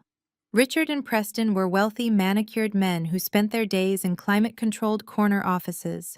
They paid personal trainers to keep them fit for golf tournaments. The men they were marching toward were elite maritime commandos. The SEALs lining the rear perimeter were massive, broad-shouldered operators who had forged their bodies in the most unforgiving environments on Earth. They stood in perfect, terrifying stillness. They did not shift their weight. They did not adjust their pristine white uniforms. They watched the two angry civilians approach with the clinical, detached observation of predators tracking a very small, very loud prey. Richard reached the rear of the hall and stopped a few feet away from the heavy oak doors. He was breathing heavily, his chest heaving under his tailored tuxedo jacket. He glared at the wall of white uniforms, his eyes darting frantically from face to face, searching for someone who looked like they were in charge. The guests in the back rows shrank down in their gilded chairs, trying to distance themselves from the brewing confrontation. The silence in the room was absolute, magnifying the harsh, jagged sound of Richard's angry breathing. "Who is in charge here?" Richard demanded, his voice cracking slightly before he forced it into a loud, booming shout. He pointed a trembling finger at the closest operator. I demand to know who gave the authorization for this stunt. This is a private, highly exclusive event. You are trespassing on private property, and you are completely ruining a multi-million-dollar wedding ceremony. The SEAL did not respond. He did not even blink. He maintained a perfectly neutral gaze, staring straight through Richard, as if the furious corporate executive did not exist. The lack of reaction only fueled Richard's rage. He was entirely accustomed to people cowering when he raised his voice. He was used to waitstaff apologizing and subordinates scrambling to appease him. The absolute silence from the military personnel felt like a physical slap to his face. I am speaking to you, Richard yelled, taking an aggressive step forward. Do you have any idea who is in this room? We have state senators sitting in the front rows. We have the executives of the largest hedge funds in the country. You do not just kick open the doors and crash an event of this magnitude. I want you to turn around, march your men out of my venue, and get off this property immediately before I call the local authorities and have every single one of you arrested for criminal trespassing. Preston stepped up beside his father-in-law, attempting to bolster the threat. He crossed his arms over his chest and adopted a smug, condescending sneer. Listen to me very carefully, Preston said, utilizing the arrogant tone he reserved for underperforming analysts. You guys clearly think this is some kind of funny prank, but you are playing with fire. My family owns a significant portion of the real estate in this county, including the land this country club sits on. I have the chief of police on speed dial. If you do not pack up this tacky security stunt and vacate the premises in exactly 30 seconds, I will personally guarantee that you are all court-martialed. I will tie you up in civil litigation for the rest of your miserable lives. From my dark corner behind the towering floral arrangement, I watched the confrontation with a cold, analytical focus. I wanted to laugh at Preston's absolute delusion. He believed his offshore bank accounts and his country club memberships carried weight against the United States Special Operations Command. He was threatening to sue men who jumped out of airplanes into hostile war zones at 3 a.m. He was threatening to arrest operators who hunted international terrorists for a living. The absolute sheer arrogance of his threat was staggering. The operators lining the walls remained entirely unfazed by the legal threats and the aggressive posturing. They had faced down warlords, insurgents, and enemy combatants who carried loaded weapons. Two angry men in expensive suits yelling about civil litigation did not even register on their threat assessment radar. They stood at parade rest, their hands clasped firmly behind their backs, projecting a wall of unbreakable discipline. The tension in the air grew thick enough to choke on. Richard and Preston stood there, their chests puffed out, waiting for the military men to apologize and retreat. They waited for the authority they believed they possessed to finally take effect. But the retreat never came. Instead, the ranks of the white uniforms shifted. The movement was incredibly smooth and coordinated. The operators flanking the main center aisle took a synchronized half-step backward, creating a clear, unobstructed path. A single figure stepped forward into the open space. He was a Master Chief Petty Officer, and he possessed a physical presence that immediately dominated the entire room. He was easily 6 feet 4 inches tall, with shoulders that seemed impossibly broad under the crisp white fabric of his jacket. His chest was covered in colorful ribbons topped with the gleaming gold trident of naval special warfare. A thick, neatly trimmed beard covered his jaw, and a pale, jagged scar ran from his left temple down to his collar. He did not look like a man who attended high society galas. He looked like a man who tore down gates and survived the fires of hell. The Master Chief walked slowly toward Richard and Preston. His black dress shoes made sharp, distinct clicks against the marble floor. He stopped exactly 2 feet away from my father. The height difference was severe, forcing Richard to crane his neck upward to make eye contact. The Master Chief looked down at the two furious civilians. He did not look angry. He did not look intimidated. He looked at them with a terrifying, absolute calm. Richard swallowed hard, his Adam apple bobbing against his tight bow tie. He tried to maintain his aggressive stance, but his confidence was rapidly bleeding out onto the floor. "You," Richard stammered, pointing a shaking finger at the giant operator. "Are you the one in charge of this ridiculous display? I demand that you remove your men. I demand that you explain what you are doing crashing my daughter's wedding." The Master Chief let Richard finish his frantic demands. He let the silence stretch out for a long, agonizing moment, allowing the heavy weight of his presence to crush the remaining air out of my father's lungs. The wealthy guests seated nearby held their collective breath, completely mesmerized by the confrontation. Patricia was gripping the edge of her seat in the front row, her perfectly manicured fingernails digging into the gilded wood. Chelsea was still frozen at the altar, her face a mask of pale, furious shock. When the Master Chief finally spoke, his voice was not loud. He did not yell or raise his tone to match Richard's frantic energy. His voice was a deep, resonant rumble that carried effortlessly across the silent hall. It was a voice accustomed to issuing commands in the middle of a chaotic firefight. It was a voice that demanded absolute, unquestioning obedience. "You are deeply confused about the nature of our presence here," the Master Chief said slowly, his tone dropping the temperature of the room to freezing. "We are not a security stunt. We do not answer to your police chief, and we certainly do not care about your real estate portfolio." Richard opened his mouth to argue, attempting to summon another threat, but the Master Chief stepped 1 inch closer. The sheer physical intimidation of the movement forced Richard to instinctively take a step back, his polished shoe catching on the edge of the aisle runner. Preston retreated as well, his smug smirk completely vanishing, replaced by genuine naked fear. The hedge fund manager realized far too late that he had picked a fight with a force he could not buy, bribe, or litigate away. "You demanded to know why we walked through those doors?"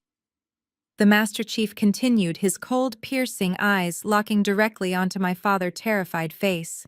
He did not blink. He stared straight into Richard's soul, stripping away all the corporate bravado and exposing the cowardice underneath. "You assume we are here to ruin your perfect little party. You assume we care about your high society status. Let me correct your monumental misunderstanding right now." The Master Chief squared his massive shoulders. His voice echoed off the imported crystal chandeliers and the vaulted ceilings, ringing out with undeniable, absolute authority. "We aren't here for you, sir. We are here for our sister." The words struck the room like a physical shockwave.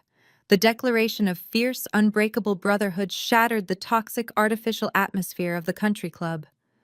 The guests gasped in collective realization, their heads whipping around to search the perimeter. Richard's jaw went completely slack, his eyes widening in sheer, unadulterated horror as the meaning of the words finally penetrated his arrogant mind. Preston stumbled backward, bumping into a row of chairs, his face entirely devoid of color. From my dark, sweltering corner behind the massive wall of white hydrangeas, I felt a rush of profound, overwhelming emotions surge through my chest. The isolation, the cruel insults, the financial manipulation, and the years of being treated like a shameful disappointment completely dissolved into nothing. They had banished me to the shadows to protect their flawless aesthetic. They had tried to erase my existence to impress a room full of strangers. But my brothers had tracked me down in the dark. They had breached the heavy oak doors, locked down the perimeter, and publicly claimed me in front of the exact people who had spent my entire life trying to tear me down. I stood perfectly still, my pristine white uniform glowing in the dim light, waiting for the final absolute command to step out of the shadows. The Master Chief declaration hung in the stagnant air of the country club. The word "sister" echoed off the marble floors and the vaulted ceilings, striking the wealthy guests like a physical blow. Richard stood completely paralyzed. His mouth opened and closed, but no sound came out. His brain simply could not process the information. He had spent my entire life convincing himself and everyone around him that I was an isolated failure. He had built his entire arrogant identity on the belief that I was a shameful secret easily discarded and completely alone. The realization that I was flanked by the most lethal maritime commando force on the planet fundamentally broke his reality. He stared at the giant Master Chief with blank, terrified comprehension. Preston backed away from the confrontation so quickly he nearly tripped over the edge of a gilded chair. The smug hedge fund manager, who had just threatened civil litigation and police action, looked like he was about to physically be sick. His expensive custom tuxedo suddenly looked like a cheap Halloween costume. He realized with absolute horrifying clarity that his money and his local influence meant absolutely nothing to the men standing in front of him. The operators did not care about his stock portfolio or his political connections. They cared about loyalty, and they had just publicly declared their allegiance to the woman Preston New family had banished to the shadows. The string quartet sitting near the front of the altar finally stopped playing entirely. The cellist lowered his bow with a shaking hand. The violinist placed her instrument gently on her lap, staring wide-eyed at the wall of white uniforms. The abrupt cessation of the wedding march created a vacuum in the room. The silence that rushed in to fill the void was heavier and more oppressive than any noise could have been. It was a thick, suffocating stillness. Nobody spoke. Nobody whispered.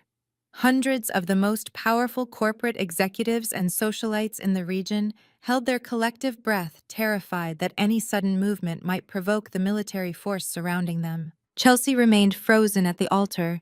Her grip on her massive bouquet of white orchids was so tight her knuckles were completely white. The perfect manufactured smile she had been practicing for months was entirely gone, replaced by a look of sheer, unadulterated panic. She looked frantically toward our parents, expecting them to fix the situation. She expected Richard to throw money at the problem, or Patricia to scream at the staff until the aesthetic was restored. But Richard was backing away from the Master Chief, and Patricia was cowering in the front row, her lace handkerchief crushed in her trembling fists. There was no one left to protect the golden child from the consequences of her own toxicity. From my concealed position behind the towering wall of white hydrangeas, I watched the psychological collapse of my biological family with cold clinical detachment. I did not feel a single ounce of pity for them. They had orchestrated their own public humiliation through their relentless cruelty and their arrogant assumption that they could treat me like garbage without any repercussions. I maintained my rigid posture, my hands curled into loose fists at my sides, waiting for the final phase of the operation to commence. My pulse was steady, but a fierce electric anticipation coursed through my veins. A sharp, distinct sound broke the absolute silence of the grand hall.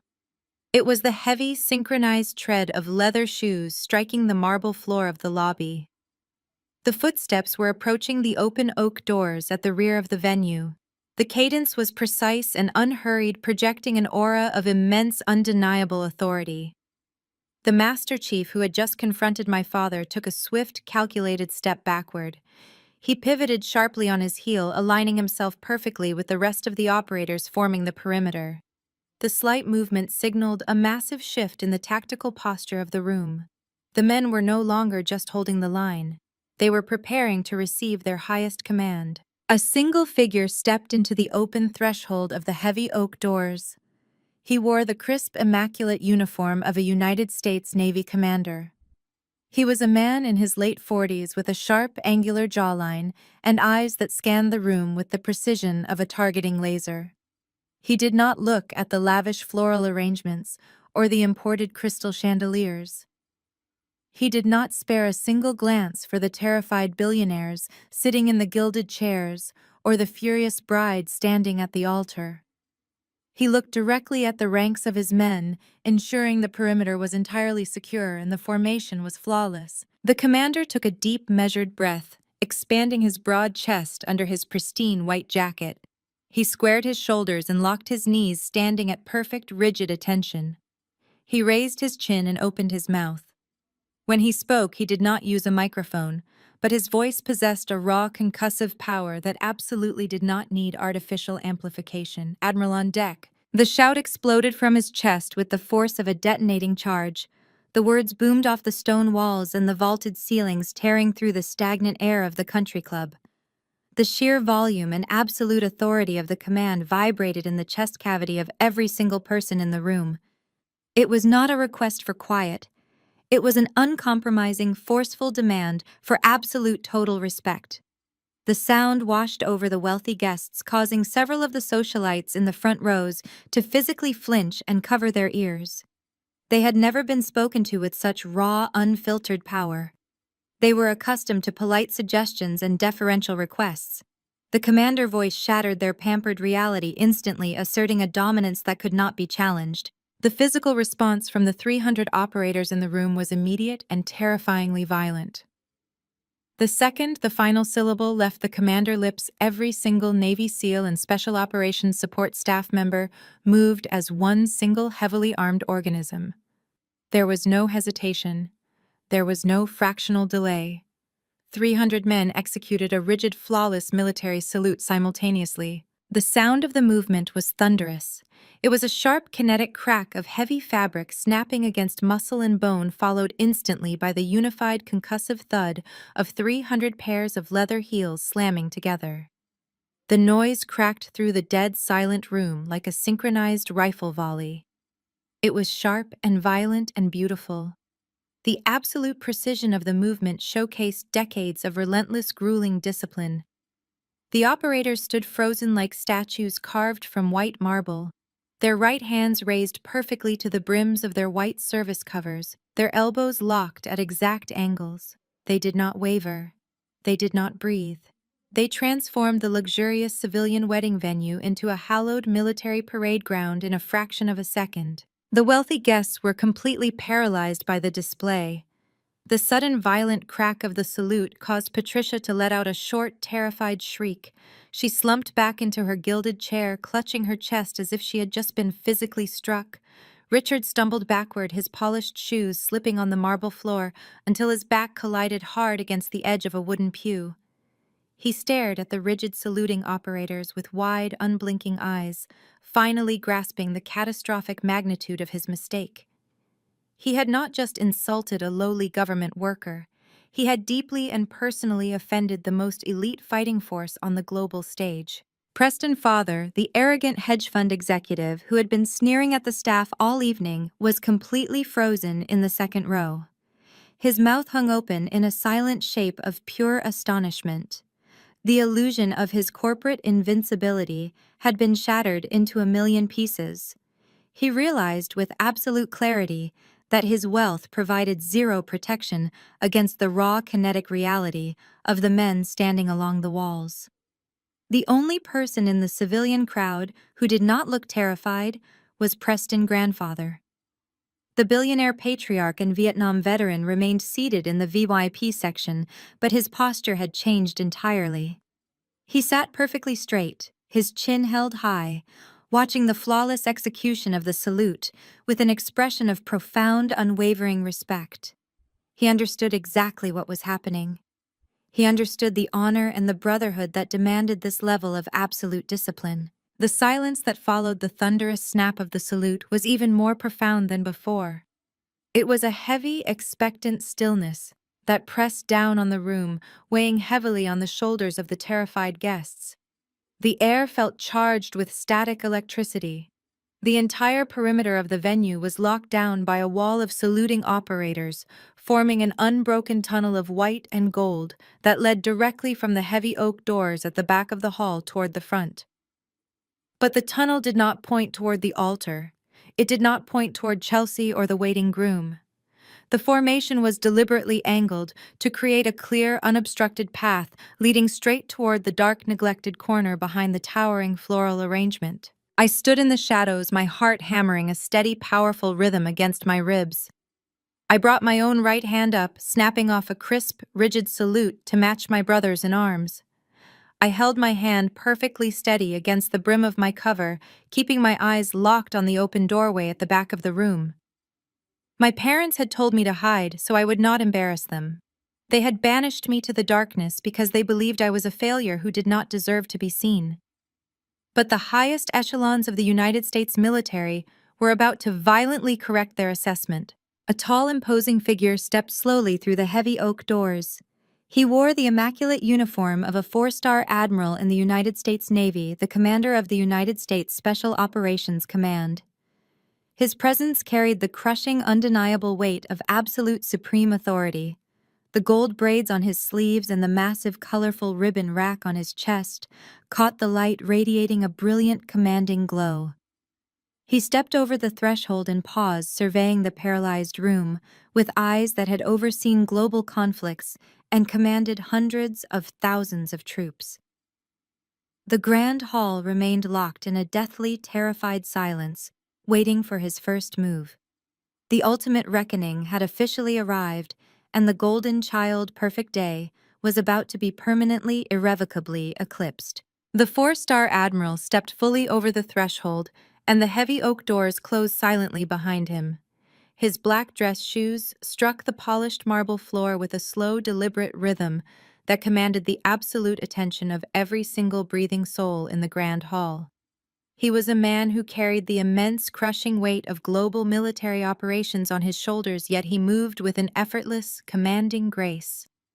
The gold braiding on his sleeves caught the light of the crystal chandeliers, projecting an aura of supreme, unquestionable authority. The wealthy guests seated in the gilded chairs shrank back as he passed their expensive suits and designer gowns, feeling entirely inadequate in the presence of true power. Richard and Patricia were standing near the front row, their faces pale and slick with panicked sweat. They watched the admiral approach with wide, terrified eyes. Patricia took a hesitant step forward, her hands clasped together in a desperate, pleading gesture. She believed the admiral was walking toward the altar to address the disruption. She foolishly assumed he was going to apologize to the prominent families for the intrusion and order his men to stand down. Preston puffed out his chest, attempting to look respectable, while Chelsea stood frozen, clutching her wilting bouquet of white orchids. They all waited for the commander of the United States Special Operations Command to validate their high society wedding. The admiral did not even spare them a fraction of a glance. He walked straight past the front row, completely ignoring my father's desperate attempt to make eye contact. He walked past the terrified hedge fund executives and the stunned politicians. He bypassed the elaborate floral archway and the lavishly decorated altar as if they were nothing more than empty air. He did not acknowledge the bride. He did not acknowledge the groom. He treated the entire multi-million-dollar production with absolute chilling indifference. His focus was entirely locked on the back corner of the room. He marched directly toward the towering wall of white hydrangeas and pale pink roses that my parents had used to banish me. When he reached the massive floral pillar, he stopped. He did not ask the wedding planner to move it. He did not wait for the catering staff.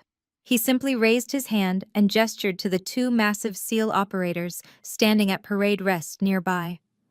The operators stepped forward, grabbed the heavy iron bases of the floral arrangements, and violently shoved them aside. The expensive flowers dragged across the marble floor, scattering white petals and crushed leaves in their wake. The physical barrier was completely dismantled in a matter of seconds. The sudden removal of the flowers exposed my dark corner to the entire room. The bright lights of the chandeliers flooded into the shadows, illuminating my pristine white navy dress uniform.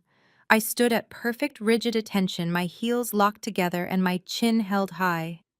I maintained my crisp salute, staring directly into the eyes of the four-star admiral. The guests in the front rows twisted in their seats, craning their necks to see who the military commander had crossed the room to find. My parents let out simultaneous gasps of horror as my isolated banishment was publicly violently reversed. The admiral stood 2 feet in front of me. He looked at the gold oak leaves on my collar and the colorful ribbon rack resting over my heart. The stern, hardened lines of his face softened into an expression of profound, undeniable respect. He raised his right hand and returned my salute, holding it for a long, deliberate moment before snapping his arm back to his side. It was a gesture of absolute validation that completely obliterated the years of toxic insults and belittlement my biological family had subjected me to.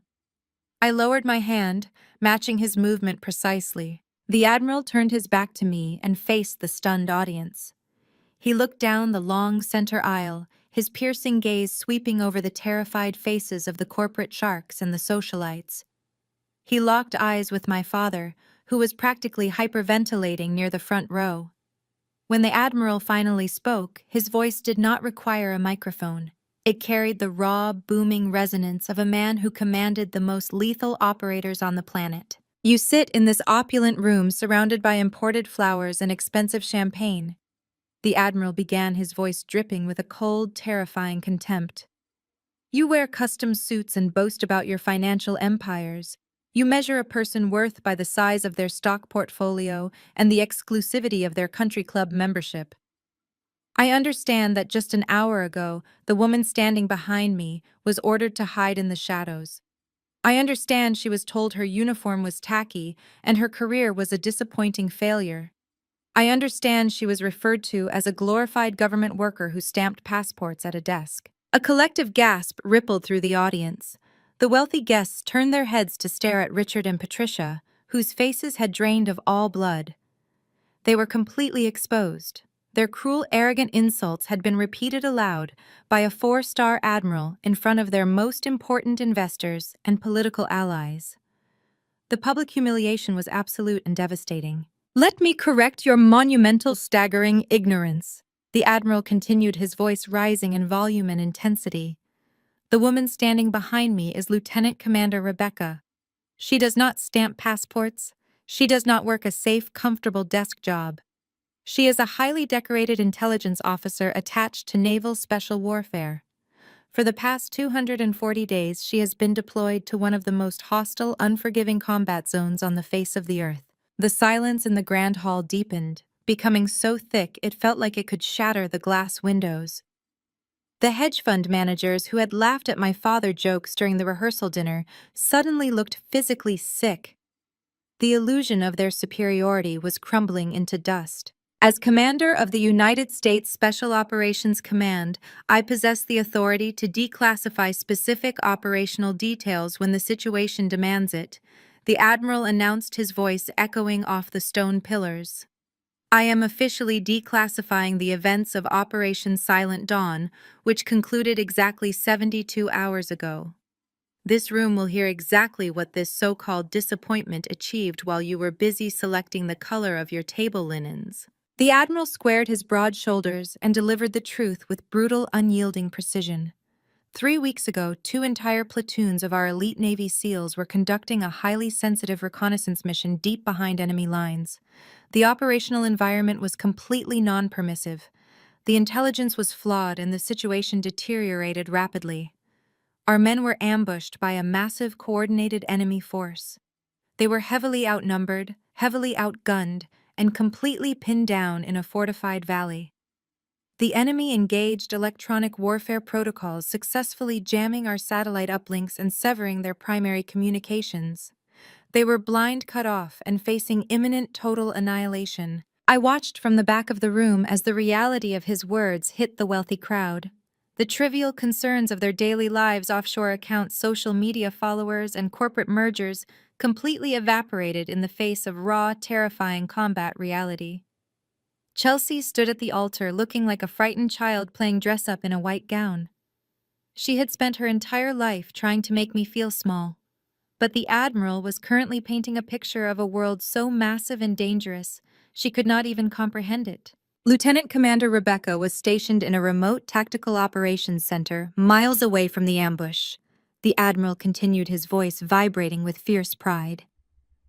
When the primary communications failed and the command structure prepared for the catastrophic loss of 2 entire SEAL platoons, she refused to accept defeat. She did not panic, she did not surrender. She single-handedly bypassed the enemy electronic warfare jamming by manually rerouting encrypted analog signals through an obsolete satellite network. She re-established a fragile, broken line of communication with the pinned-down operators. The operators lining the walls of the venue stood at perfect attention, but I could see the subtle shifts in their postures. The pride radiating from the 300 men was a tangible physical force. These were the men who knew exactly what that mission entailed. These were the men whose brothers had been trapped in that valley.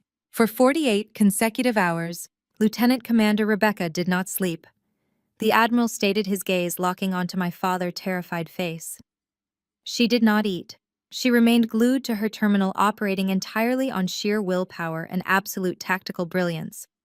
She analyzed the chaotic, fragmented terrain data in real time.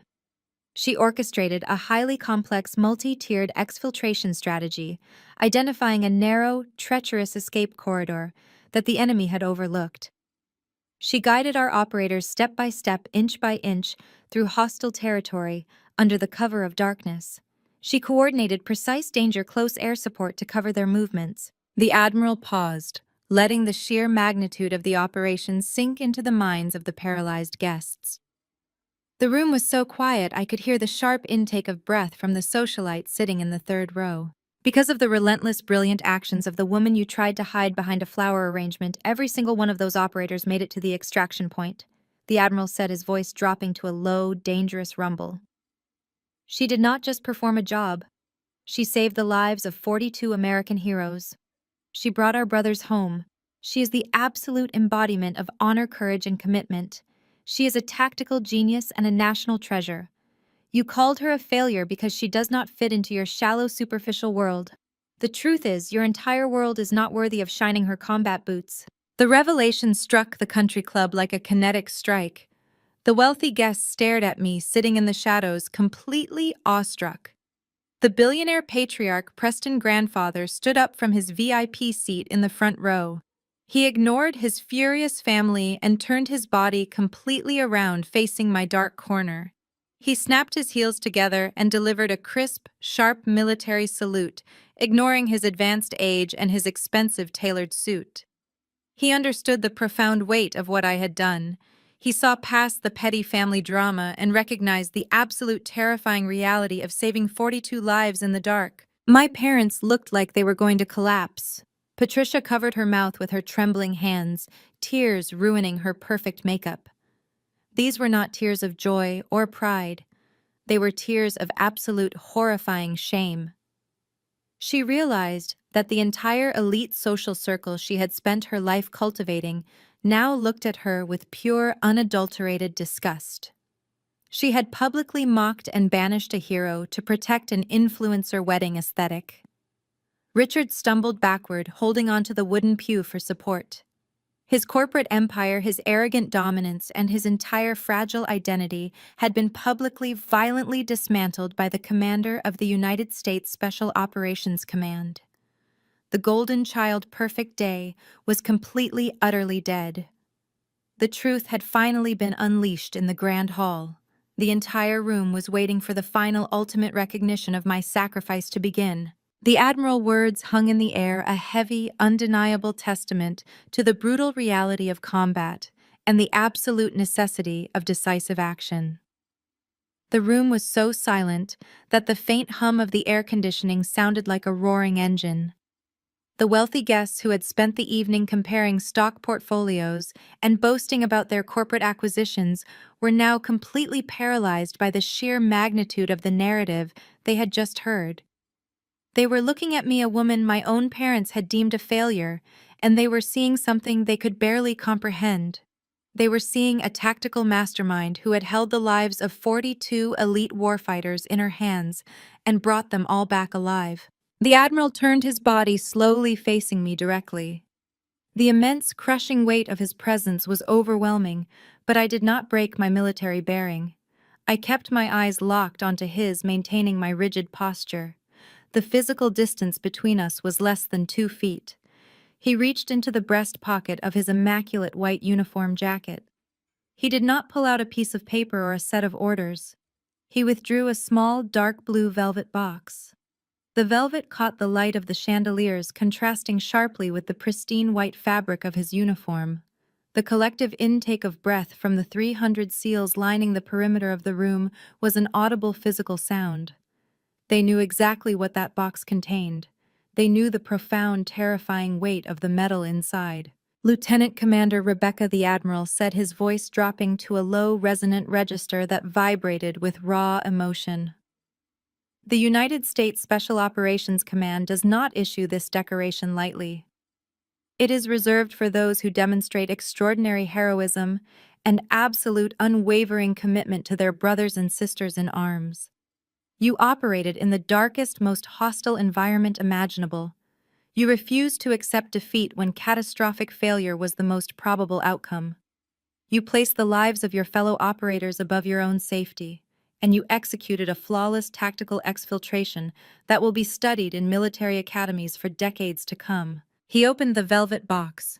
Nestled inside on a bed of pale silk was a bronze cross suspended from a navy blue ribbon with a single white stripe down the center.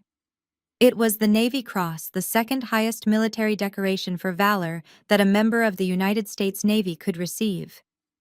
It was a medal forged in blood and sacrifice, a physical representation of the highest possible level of combat heroism, short of the Medal of Honor. The guests in the front rows stared at the bronze medal, their mouths hanging open in sheer disbelief. My father Richard looked like he was going to vomit. His face was a sickly shade of gray, his arrogant corporate dominance completely erased by the presence of true, undeniable valor. The Admiral stepped closer. He carefully removed the Navy Cross from the velvet box. He reached up and pinned the medal directly above the colorful ribbon rack on my left breast pocket. His hands were steady, his movements precise and deliberate. The cold metal of the cross settled against the fabric of my uniform, carrying a weight that felt heavier than anything I had ever experienced. It was the weight of 42 lives, the weight of my command, and the weight of my brother's absolute trust. The Admiral stepped back and looked at the medal, then looked directly into my eyes. His expression was a mixture of fierce pride and profound respect. On behalf of the President of the United States and the United States Navy, he said, his voice carrying clearly across the silent hall, "I present you with the Navy Cross for extraordinary heroism in the line of duty. You are a credit to your uniform and to this nation." I did not smile. I did not cry. I maintained my rigid military bearing, feeling the overwhelming surge of adrenaline coursing through my veins. The isolation, the insults, and the years of toxic abuse from my biological family dissolved into absolute nothingness. They had tried to banish me to the shadows, but the commander of the United States Special Operations Command had just bathed me in the brightest light imaginable. I raised my right hand and executed a crisp, flawless salute, holding it perfectly steady. The Admiral returned the salute instantly, his movement sharp and precise. Then the most terrifying and beautiful sound in the world ripped through the grand hall. It did not come from the string quartet or the wealthy guests. It came from the perimeter walls. The Master Chief, who had confronted my father earlier, issued a single sharp command. Present arms. The 300 Navy SEALs and Special Operations Support Staff moved with violent, perfect synchronization. They did not snap their hands up in a rapid, fluid motion. They executed a slow, deliberate salute. It was a gesture reserved for profound, immense respect. The slow, methodical movement was a physical manifestation of their absolute, unwavering loyalty. The sound of 300 hands slicing through the air and stopping perfectly at the brims of their white service covers was a kinetic shockwave. The guests physically flinched as the sound cracked through the silent room. The operators held the salute, their eyes locked entirely on me. They were not looking at the four-star admiral. They were not looking at the furious bride standing alone at the altar. They were looking at the intelligence officer who had kept them alive in the dark. I looked around the room, taking in the faces of the men who formed the perimeter. I recognized several of them from the extraction. I saw the scars, the exhaustion, and the fierce, undeniable brotherhood in their eyes. They had traveled across the country, crashed a high society wedding, and locked down a country club simply to honor the woman who brought them home. The silence stretched for a long, agonizing moment. The wealthy elite, the venture capitalists, and the politicians were trapped in the middle of a military ceremony they could not possibly comprehend. They were forced to witness a level of raw, authentic power that made their offshore bank accounts and their country club memberships look completely irrelevant. Patricia was slumped in her gilded chair, her perfect aesthetic utterly destroyed. She had tried to hide me so I would not ruin the wedding photos. Now the only images anyone would ever remember from this day were the 300 operators saluting the daughter she had banished. Order arms. The Master Chief command echoed again, and the 300 hands snapped back to their sides in perfect unison.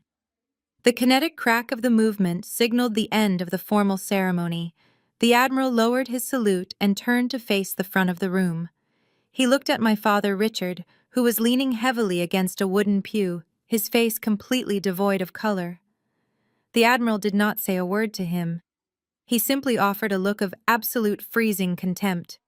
It was a look that conveyed exactly what he thought of a man who would treat an American hero like a shameful secret.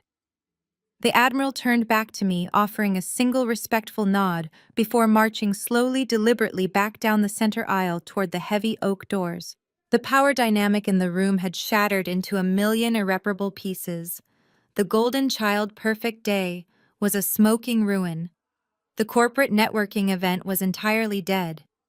The truth had been unleashed with brutal, overwhelming force, and the consequences were about to hit my biological family like a freight train. I stood in my corner, the Navy Cross gleaming on my chest, waiting for the fallout to begin. The heavy oak doors clicked shut behind the Admiral, sealing the profound, absolute silence within the grand hall. The echo of his footsteps faded, but the monumental weight of his revelation pressed down on the room like a physical force. The 300 operators remained standing at the perimeter, their hands resting comfortably at their sides, their eyes locked in a fierce, protective gaze directed at my corner. The air conditioning hummed softly, a stark contrast to the boiling tension radiating from the front rows. The venture capitalists, the politicians, and the corporate executives were entirely motionless. Their champagne flutes sat forgotten on the polished marble floors. Their expensive embossed wedding programs lay crumpled in their laps. They were looking at my parents not with the polite admiration they had offered during the rehearsal dinner, but with a cold, calculating scrutiny. In the ruthless world of high society and corporate dominance, weakness and poor judgment were cardinal sins. Richard and Patricia had just been publicly humiliated by the highest echelons of the United States military. They had been exposed as cruel, arrogant fools who could not even recognize the genuine heroism of their own blood. The social currency my father had spent millions to acquire was evaporating right before his eyes. The elite guests were already mentally distancing themselves, severing the invisible networking ties they had formed just an hour prior. Richard felt the shift in the room immediately. He possessed a predator instinct for reading a boardroom, and right now, the board was preparing to entirely liquidate his social standing. His face transitioned from a sickly gray back to a flushed, panicked red. He desperately needed to reclaim the narrative. He needed to spin this catastrophic disaster into a triumphant public relations victory. He looked at Patricia, his eyes wide and frantic, silently demanding she fix the collapsing aesthetic. Patricia understood the assignment. She was a master of artificial emotion and rapid social recalculation. She smoothed the front of her designer lace gown and forced her trembling lips into a massive, sickeningly bright smile. She ignored Chelsea, who was still standing frozen and forgotten at the altar. She ignored the confused and terrified groom. Patricia turned her back on the wedding ceremony entirely and faced the wealthy crowd. She clasped her hands together, performing a perfect imitation of an overwhelmed, weeping mother. She let out a loud, theatrical gasp that echoed through the silent hall. "Oh my goodness," Patricia cried out, her voice dripping with manufactured awe and forced maternal pride. She took a step toward the center aisle, projecting her voice so the VIP section would hear every single syllable. "That is our daughter. We are so incredibly proud of her. She has always been so humble, so modest about her achievements. We had absolutely no idea she was organizing such a massive surprise for Chelsea's special day." The sheer audacity of her pivot was staggering. Patricia was actually trying to claim my military decoration as a planned family surprise. She was attempting to hijack the Navy Cross and spin it into a touching display of sibling affection. She took another step forward, moving away from the front row, and marching down the aisle directly toward my dark corner. She held her arms out wide, preparing to embrace me in front of the cameras. She wanted the videographers to capture the beautiful, touching reunion of the proud mother and the decorated war hero. She wanted to slap a fresh coat of paint over the rotting foundation of her family dynamic. Richard quickly followed a few paces behind her, nodding enthusiastically and wiping a fake tear from his eye. They thought they could simply smile and rug sweep the years of toxic abuse. They assumed the military operators would part like the Red Sea to allow the loving parents to reach their daughter. They were fundamentally, tragically mistaken. Patricia hurried past the third row, her arms extended, her smile plastered firmly in place. She reached the back of the room, aiming straight for the gap in the floral arrangement where I stood. She did not even make it within 10 feet of me. The Master Chief, the giant, battle-hardened operator who had confronted my father earlier, moved with a fluid, terrifying speed. He stepped smoothly into the center of the aisle, completely blocking Patricia's path. He did not raise his hands or adopt an aggressive fighting stance. He simply stood there, a massive, immovable wall of muscle and white fabric. Patricia practically collided with his broad chest. She gasped and stumbled backward, her high heels skidding slightly on the marble. "Excuse me," she snapped, her fake smile faltering for a fraction of a second. "I need to get through to my daughter." The Master Chief did not shift a single inch. He looked down at her with the same freezing contempt the Admiral had displayed. "You will remain exactly where you are, ma'am," he stated, his deep voice vibrating with absolute, unyielding authority. "You have not been granted permission to approach the officer." Patricia opened her mouth to argue, ready to deploy her usual tactics of wealthy entitlement. She was accustomed to speaking to managers and demanding compliance from hired staff. But the words completely died in her throat when she looked into the Master Chief's eyes. She saw a man who could not be bought, intimidated, or manipulated. She saw a man who knew exactly what kind of monster she was. Richard caught up to her, grabbing her elbow and trying to gently pull her back. "Let us just give her a moment, Patricia," he hissed nervously, shooting terrified glances at the operators lining the walls. "This is highly irregular. We should just wait for the ceremony to conclude." I stood perfectly still, letting the silence stretch for another agonizing moment. I looked past the Master Chief's massive shoulder and stared directly at my parents. They were trembling. The facade of the powerful corporate dynasty was completely shattered, leaving only two desperate, fearful bullies exposed to the harsh light of reality. I did not raise my voice. I did not need to. The grand hall was so quiet that every single syllable I spoke carried effortlessly to the very front rows. "Do not pretend you are proud of me, Patricia," I said, my voice cold, clear, and echoing off the vaulted ceilings. "Do not attempt to use my command and my brothers in arms as a prop for your superficial social climbing. You do not get to claim my Navy Cross to impress Preston family. You do not get to rewrite history because the commander of Special Operations Command just exposed your staggering ignorance." A collective murmur of shock rippled through the wealthy guests. They leaned forward, completely captivated by the brutal public dismantling of the Richard and Patricia illusion. Patricia clutched her chest, her eyes darting frantically toward the VIP section. "Rebecca, please," she begged, her voice trembling with genuine panic now.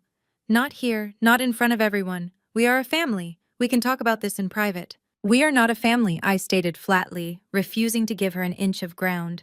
"And we certainly do not keep things private when it no longer suits your aesthetic. Less than an hour ago, you dragged me by the arm through the back corridors of this country club. You shoved a cheap polyester catering uniform into my chest and ordered me to change. You demanded that I disguise myself as hired help because my presence as a military officer would embarrass you in front of the hedge fund executives sitting in this room. You told me my uniform was a tacky security guard costume that would ruin your perfect high society illusion." The gasps from the audience were audible now. Several of the corporate wives in the front rows covered their mouths in horror. The venture capitalists stared at Richard with expressions of absolute, profound disgust. It was one thing to be ruthless in business, but openly degrading a highly decorated combat veteran daughter to impress wealthy strangers was a social sin they could not ignore. Preston father shook his head slowly, a look of severe revulsion crossing his face. "When I refused to wear the waiter uniform, you banished me to this corner." I continued, my voice slicing through the heavy air with surgical precision. You ordered me to stand behind a wall of flowers so the cameras would not accidentally capture my face. You told me to stay completely hidden and stop being a massive disappointment. You explicitly ordered me to stay out of the way so I would not ruin Chelsea's flawless aesthetic. So I strongly suggest you turn around and walk back to your assigned seat in the front row. I am simply following your exact instructions. I am staying perfectly hidden right here in the shadows, holding the line with the only family that actually matters to me. I looked directly at Richard, who was physically shrinking under the intense judgmental stares of his former business allies. You wanted me to be invisible, Richard, I said, driving the final nail into the coffin of his reputation. You wanted to erase my existence because my life of service did not match your balance sheets. You thought you possessed the authority to dictate my worth. But you forgot one critical detail. I do not take orders from cowards who steal from their own children to fund their superficial lifestyles. The mention of stolen money caused the room to erupt into frantic, hushed whispers. The guests were completely scandalized. Richard's face drained of the last remaining drop of color. He opened his mouth, but a sharp, choking sound was the only thing that emerged. Patricia was openly sobbing now, but the tears generated absolutely zero sympathy from the crowd. She reached a shaking hand toward me, but the Master Chief immediately shifted his stance, his hand resting casually but firmly near his hip. The subtle warning was abundantly clear. If she took one more step toward me, she would be physically intercepted. The 300 operators standing along the perimeter remained absolutely motionless, but their collective presence amplified my words. They were the silent, deadly witnesses to my parents' total destruction. They formed an unbreakable barrier between me and the toxic manipulation I had endured my entire life. I stood tall, my pristine white uniform glowing the Navy Cross, heavy and grounding against my chest. I did not break my gaze. I did not flinch. I watched my parents realize with absolute horrifying certainty that their social empire was completely dead and they had provided the very spark that burned it all to the absolute ground. The silence in the grand hall was already absolute, but it somehow managed to deepen. The kind of profound, heavy quiet that precedes a devastating seismic event. In the very center of the VIP section in the front row, a single figure slowly rose to his feet. It was Harrison, the billionaire patriarch of the Grooms family. The man whose vast empire of global real estate and corporate acquisitions had been the ultimate prize my parents were so desperately trying to secure. He did not move with the frantic, panicked energy of my father or the theatrical desperation of my mother. He stood up with the rigid, precise posture of a man who had faced death and conquered it. He stepped out of the gilded pew and into the center aisle. He adjusted the cuffs of his simple dark suit. He did not look at his grandson Preston, who was cowering near the altar. He did not look at the sobbing bride. His sharp, piercing eyes were locked entirely on my parents. The soft, romantic lighting of the chandeliers cast long shadows across his deeply lined face, highlighting a jagged scar near his jawline that no amount of wealth could ever erase. The rhythmic tap of his cane against the polished marble floor echoed like a judge gavel demanding total order. Richard scrambled backward, giving Harrison space. My father tried to arrange his face into a mask of polite deference, but his jaw was trembling so violently, his teeth were audibly chattering. Patricia covered her mouth with both hands, attempting to muffle her pathetic sobs. They believed Harrison was coming to save them. They hoped his immense wealth and social standing would somehow override the military authority currently occupying the room. They thought the patriarch of this billionaire dynasty would side with his fellow corporate elites and demand the operators leave. Harrison stopped directly in front of Richard. The height difference was negligible, but the disparity in their presence was staggering. Harrison radiated a cold, lethal gravity. He leaned heavily on his cane, but his shoulders remained perfectly squared.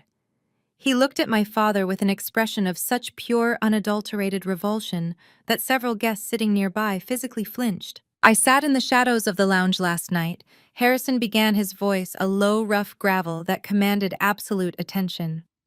I listened to you drink my scotch and mock the United States Armed Forces. I listened to you call a military career a safety net for people who lacked a killer instinct. I listened to you brag about your superficial accomplishments while actively diminishing the blood and sweat of the woman standing in the back of this room. Richard's face went from pale to a sickly translucent gray. He opened his mouth to offer an excuse to claim he had been drinking or joking, but Harrison slammed the rubber tip of his cane hard against the marble floor. The sharp crack cut off my father completely. "Do not speak!" Harrison commanded, his tone slicing through the air like a combat knife. "You do not have the right to speak in the presence of actual honor. I watched you back your daughter into a corner and gaslight her. I watched you attempt to break the spirit of a combat veteran because her mere existence threatened your fragile, pathetic ego. You sit in your air-conditioned offices moving imaginary money from one offshore account to another, and you genuinely believe that makes you powerful. You believe it makes you superior to the men and women who bleed in the dirt so you can sleep peacefully in your gated communities." Harrison turned his head slightly, addressing the entire room of wealthy executives and high society socialites. His voice rose, carrying the unmistakable cadence of a military commander addressing his troops. 50 years ago, I served as a Marine in the jungles of Vietnam." Harrison announced the revelation, sending a visible shockwave through the crowd. "I commanded a rifle platoon in the deepest green hell you could possibly imagine. I watched good men die in the mud. I held teenagers as they took their last breaths begging for their mothers. I know exactly what combat costs. I know the permanent scars it leaves on your soul. And I know exactly what it takes to earn the decoration currently pinned to that young woman's chest." He raised his cane and pointed it directly at me, acknowledging the Navy Cross gleaming against my pristine white uniform. The crowd turned to look at the medal with a renewed sense of profound, terrifying reverence. To earn a Navy Cross requires a level of selfless, unimaginable bravery that not a single person in this civilian room possesses, Harrison stated, his voice vibrating with fierce, fierce anger. "It requires stepping into the jaws of death to pull your brothers out. And you, Richard, you took a woman who orchestrated the survival of 42 American heroes and you told her to hide behind a flower arrangement. You handed her a cheap catering uniform and told her she was a tacky embarrassment to your aesthetic. You are a disgusting, soulless coward. You are the absolute lowest form of human garbage I have ever had the misfortune of encountering." Patricia let out a loud, wailing sob, dropping to her knees on the marble floor. She reached out and grabbed the hem of Harrison's dark suit jacket, her expensive lace gown pooling around her in a pathetic heap. "Please," Patricia begged, her voice thick with panic and humiliation. "We did not know. We were just trying to make Chelsea Day perfect. We did not mean to disrespect the military." Harrison looked down at my mother with eyes that held absolutely zero mercy. He roughly yanked his suit jacket out of her desperate grip, stepping back as if her touch might infect him. "You did not do this out of ignorance," Harrison said, his voice dropping to a freezing whisper. "You did this out of pure malicious vanity. You stole your own daughter college fund to finance a failed vanity project for your golden child. You banished a hero to the shadows because you wanted to pretend she did not exist. You are a toxic rot pretending to be a family. You care about nothing but the price tag on your clothes and the names on your guest list." The billionaire patriarch turned his back on my sobbing parents, completely dismissing them from his reality. He pivoted slowly, resting his weight on his cane, and locked his eyes onto the altar. Preston was standing next to Chelsea, looking like he wanted the floor to open up and swallow him whole.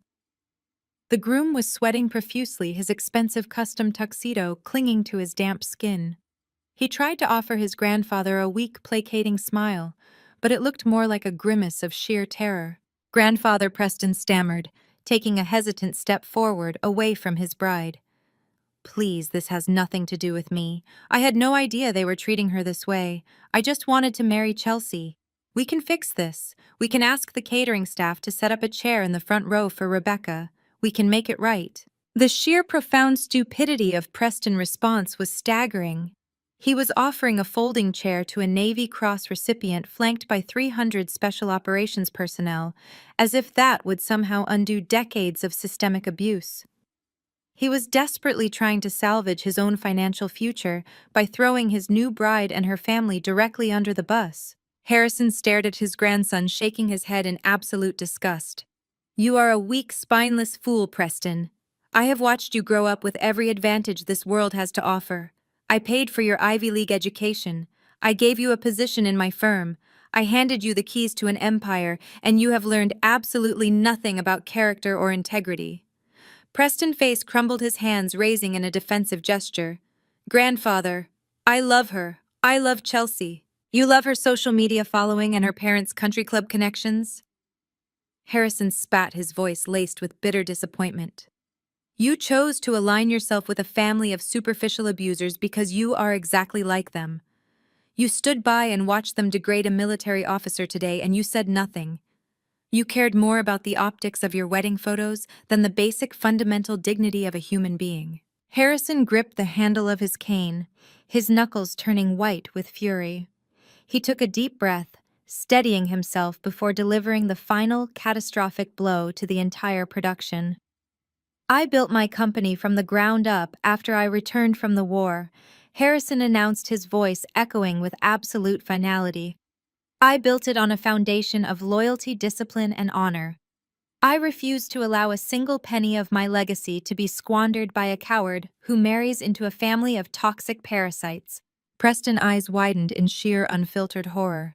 No, grandfather, please, you cannot do this. I absolutely can. And I just did, Harrison stated coldly. As of this exact moment, Preston, you are completely severed from the family trust. You are officially removed from the board of directors of my firm. You will clear out your corner office by Monday morning. I am cutting you off entirely. If you want to build a life with this vain, manipulative woman and her abusive parents, you will do it on your own dime. You are no longer entitled to the protection of my name or the benefit of my wealth. The financial execution was brutal and immediate. The golden child perfect marriage had just been violently stripped of its entire economic foundation. Chelsea let out a piercing, horrified scream, dropping her massive bouquet of white orchids onto the marble floor. She stared at Preston, realizing that the billionaire lifestyle she had manipulated her way into had just evaporated into thin air. The venture capitalists and corporate sharks sitting in the audience immediately began whispering to one another, mentally recalculating their alliances. Preston was suddenly radioactive. He possessed zero capital and zero influence. Harrison did not wait to watch his grandson completely break down. He turned his body facing the back of the grand hall. He looked directly at me, standing tall and unyielding behind the line of my brothers. The billionaire patriarch raised his hand and offered me a slow, deep, respectful bow. It was a gesture of profound validation, acknowledging the shifting of power and the triumph of absolute truth. He then turned and walked briskly down the center aisle, completely ignoring the weeping bride, the paralyzed groom, and the utterly destroyed parents, leaving them all to drown in the toxic wreckage they had built for themselves. Preston stood completely paralyzed at the altar, staring at the empty space where his billionaire grandfather had just been. The reality of his catastrophic disinheritance was crashing down on him with the force of a falling building. The trust fund he had relied on his entire life was gone. His corner office at the prestigious investment firm was gone. The social safety net that had protected him from his own profound mediocrity had vanished into thin air. He was suddenly and violently financially exposed. He slowly turned his head to look at his bride. The smug, arrogant expression he had worn all afternoon had been entirely replaced by a look of vicious, panicked malice. He did not see a woman he loved. He saw a massive, toxic liability that had just cost him a global empire. Chelsea reached out a trembling hand toward him, her face slick with tears and smeared designer makeup. Preston slapped her hand away with such aggressive force that she stumbled backward, hitting the edge of the marble steps. He ripped the custom white orchid boutonniere from the lapel of his expensive Italian tuxedo and threw it forcefully onto the ground, crushing the delicate petals under his polished black shoe. He pointed a shaking finger directly at her face. He did not lower his voice to preserve the dignity of the ceremony. He wanted the entire room to hear his absolute rejection. "You ruined my life!" Preston shouted, his voice echoing through the silent, horrified grand hall. You and your pathetic, socially desperate parents just cost me billions of dollars. I am not losing my entire legacy because you people could not control your psychotic jealousy over a military uniform. There is absolutely no way I am marrying into this toxic nightmare. The wedding is completely off. We are done. He turned his back on the weeping bride and marched furiously down the side aisle, desperate to chase after his grandfather and beg for forgiveness. The sudden brutal abandonment broke whatever fragile grip Chelsea still had on her sanity. The carefully curated high society aesthetic she had spent years designing and millions of dollars securing was officially dead. She let out a high-pitched, unhinged shriek that sounded more like a wounded animal than a human being. The sound pierced the heavy air of the country club, freezing the remaining guests in their seats. Chelsea ripped her expensive imported lace veil from her perfectly styled hair, tearing the crystal hairpins right out of her scalp and throwing the sheer fabric furiously across the altar. She was no longer a glowing, radiant bride. She was a spoiled, entitled child having a massive, uncontrollable meltdown. She stomped her feet against the marble steps, screaming at the top of her lungs. She pointed her finger at my mother, who was still crumpled on the floor in the front row. "You promised me this would be perfect!" Chelsea shrieked, her voice hoarse and raw with fury. "You promised me you would handle Rebecca. You told me she was a pathetic failure who would just sit quietly in the back. You completely ruined my life. You ruined my wedding. Everyone is staring at me." She dropped heavily to her knees, the massive skirt of her crystal-covered gown pooling awkwardly around her. She slammed her fists against the hard stone floor, sobbing and screaming incoherently. Her professional makeup ran in thick, dark streaks down her face, completely destroying her flawless aesthetic. The professional videographers who had been hired to document a fairy tale romance were still standing at their stations, their camera lenses perfectly capturing every single pathetic, humiliating second of the golden child total psychological collapse. They were documenting the raw, ugly truth of a family that had finally been stripped of its expensive artificial polish. The total implosion of the wedding party was the final signal the wealthy guests needed. The illusion of the elite, untouchable corporate dynasty was entirely shattered.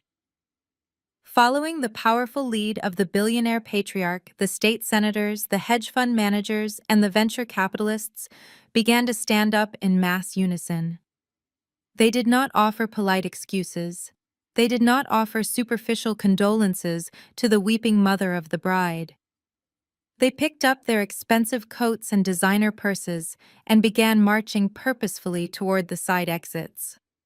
They wanted absolutely nothing to do with the radioactive fallout of this catastrophic social disaster. Richard scrambled to his feet, his face dripping with cold, terrified sweat.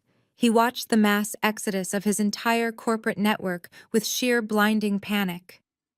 His net worth, his business partnerships, and his entire social identity were walking out the doors.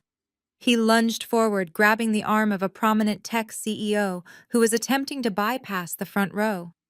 Richard clung to the man's expensive suit sleeve, his voice cracking with sheer desperation. "Please, you have to understand." Richard begged, a pathetic whine replacing his usual arrogant, booming voice. "This is just a massive misunderstanding. A terrible family dispute. We are still on for our merger meeting on Monday morning. I can explain everything in the boardroom." The tech CEO yanked his arm out of my father's frantic grip with a look of pure, unadulterated revulsion. He looked at Richard as if he were a diseased insect. "There will be no meeting on Monday." Richard the executive stated, his tone dripping with freezing contempt. "My firm does not partner with cowards who abuse combat veterans to protect their fragile social standing. Our professional relationship is permanently terminated. Do not ever contact my office again." Richard staggered backward as if he had been physically struck. He watched the CEO walk away, taking tens of millions of dollars in corporate backing with him. My father spun around frantically, reaching out to other fleeing investors, but they all aggressively avoided his gaze, sidestepping his desperate, grasping hands. He was entirely isolated in a crowded room, watching his entire empire evaporate into absolute nothingness in a matter of seconds. Patricia remained a sobbing, crumpled heap on the floor, completely ignored by the high society crowd. she had spent her entire life desperately trying to impress. They stepped around her as if she were a piece of discarded garbage on the polished marble. From my position at the corner, I observed the total destruction of my biological family with cold clinical detachment. The heavy weight of the Navy Cross rested securely against my chest, a grounding physical reminder of reality. I did not feel the urge to scream at them. I did not feel the need to march to the front of the room and gloat over their magnificent downfall. I did not need to kick them while they were bleeding out on the floor. Their own monumental arrogance, their toxic vanity, and their relentless cruelty had engineered a punishment far more devastating and permanent than anything I could have personally inflicted. I felt absolutely nothing for them. The emotional ties had been completely severed. The four-star admiral turned away from the chaotic, humiliating spectacle at the altar. He faced me, his expression shifting back to one of profound, respectful composure. He offered a single definitive nod. The operation was successfully concluded. The truth had been secured. It was time to leave this toxic wasteland behind. The Master Chief stepped forward and issued a sharp, quiet command that carried effortlessly down the perimeter line. The 300 operators along the walls instantly broke their rigid perimeter formation. They did not rush or break their military bearing. They moved with terrifying, unified precision, transitioning smoothly from a static defensive line into a tight, dynamic escort formation. They collapsed inward, forming a massive, impenetrable phalanx of broad shoulders and crisp white uniforms directly around me. The Admiral stepped aside, allowing me to take the absolute lead of the formation. I squared my shoulders, keeping my chin held high and my eyes locked perfectly forward. I began the slow, measured walk down the center aisle. The synchronized heavy tread of 300 pairs of polished leather boots echoed through the grand hall, completely drowning out the pathetic sound of Chelsea screaming on the floor and Richard begging his fleeing investors. I did not turn my head to look at the altar. I did not cast a single glance at the weeping woman in the front row or the ruined, desperate man frantically grasping at disappearing wealth. They were completely, entirely irrelevant to my existence. I walked through the center of the chaotic, crumbling venue flanked by a wall of absolute lethal brotherhood. The heavy oak doors at the back of the hall stood wide open, revealing the bright, blinding sunlight of the late afternoon. The suffocating artificial air of the country club gave way to the crisp, clean breeze coming from the outside. I stepped confidently over the threshold, crossing from the toxic darkness into the brilliant light.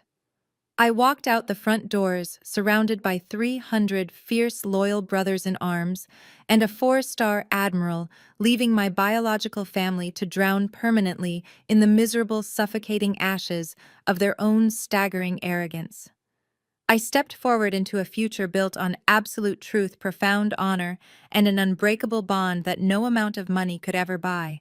The greatest lesson I learned walking out of those heavy oak doors, leaving my biological family in the ruins of their own arrogance, is that true power does not require you to raise your voice.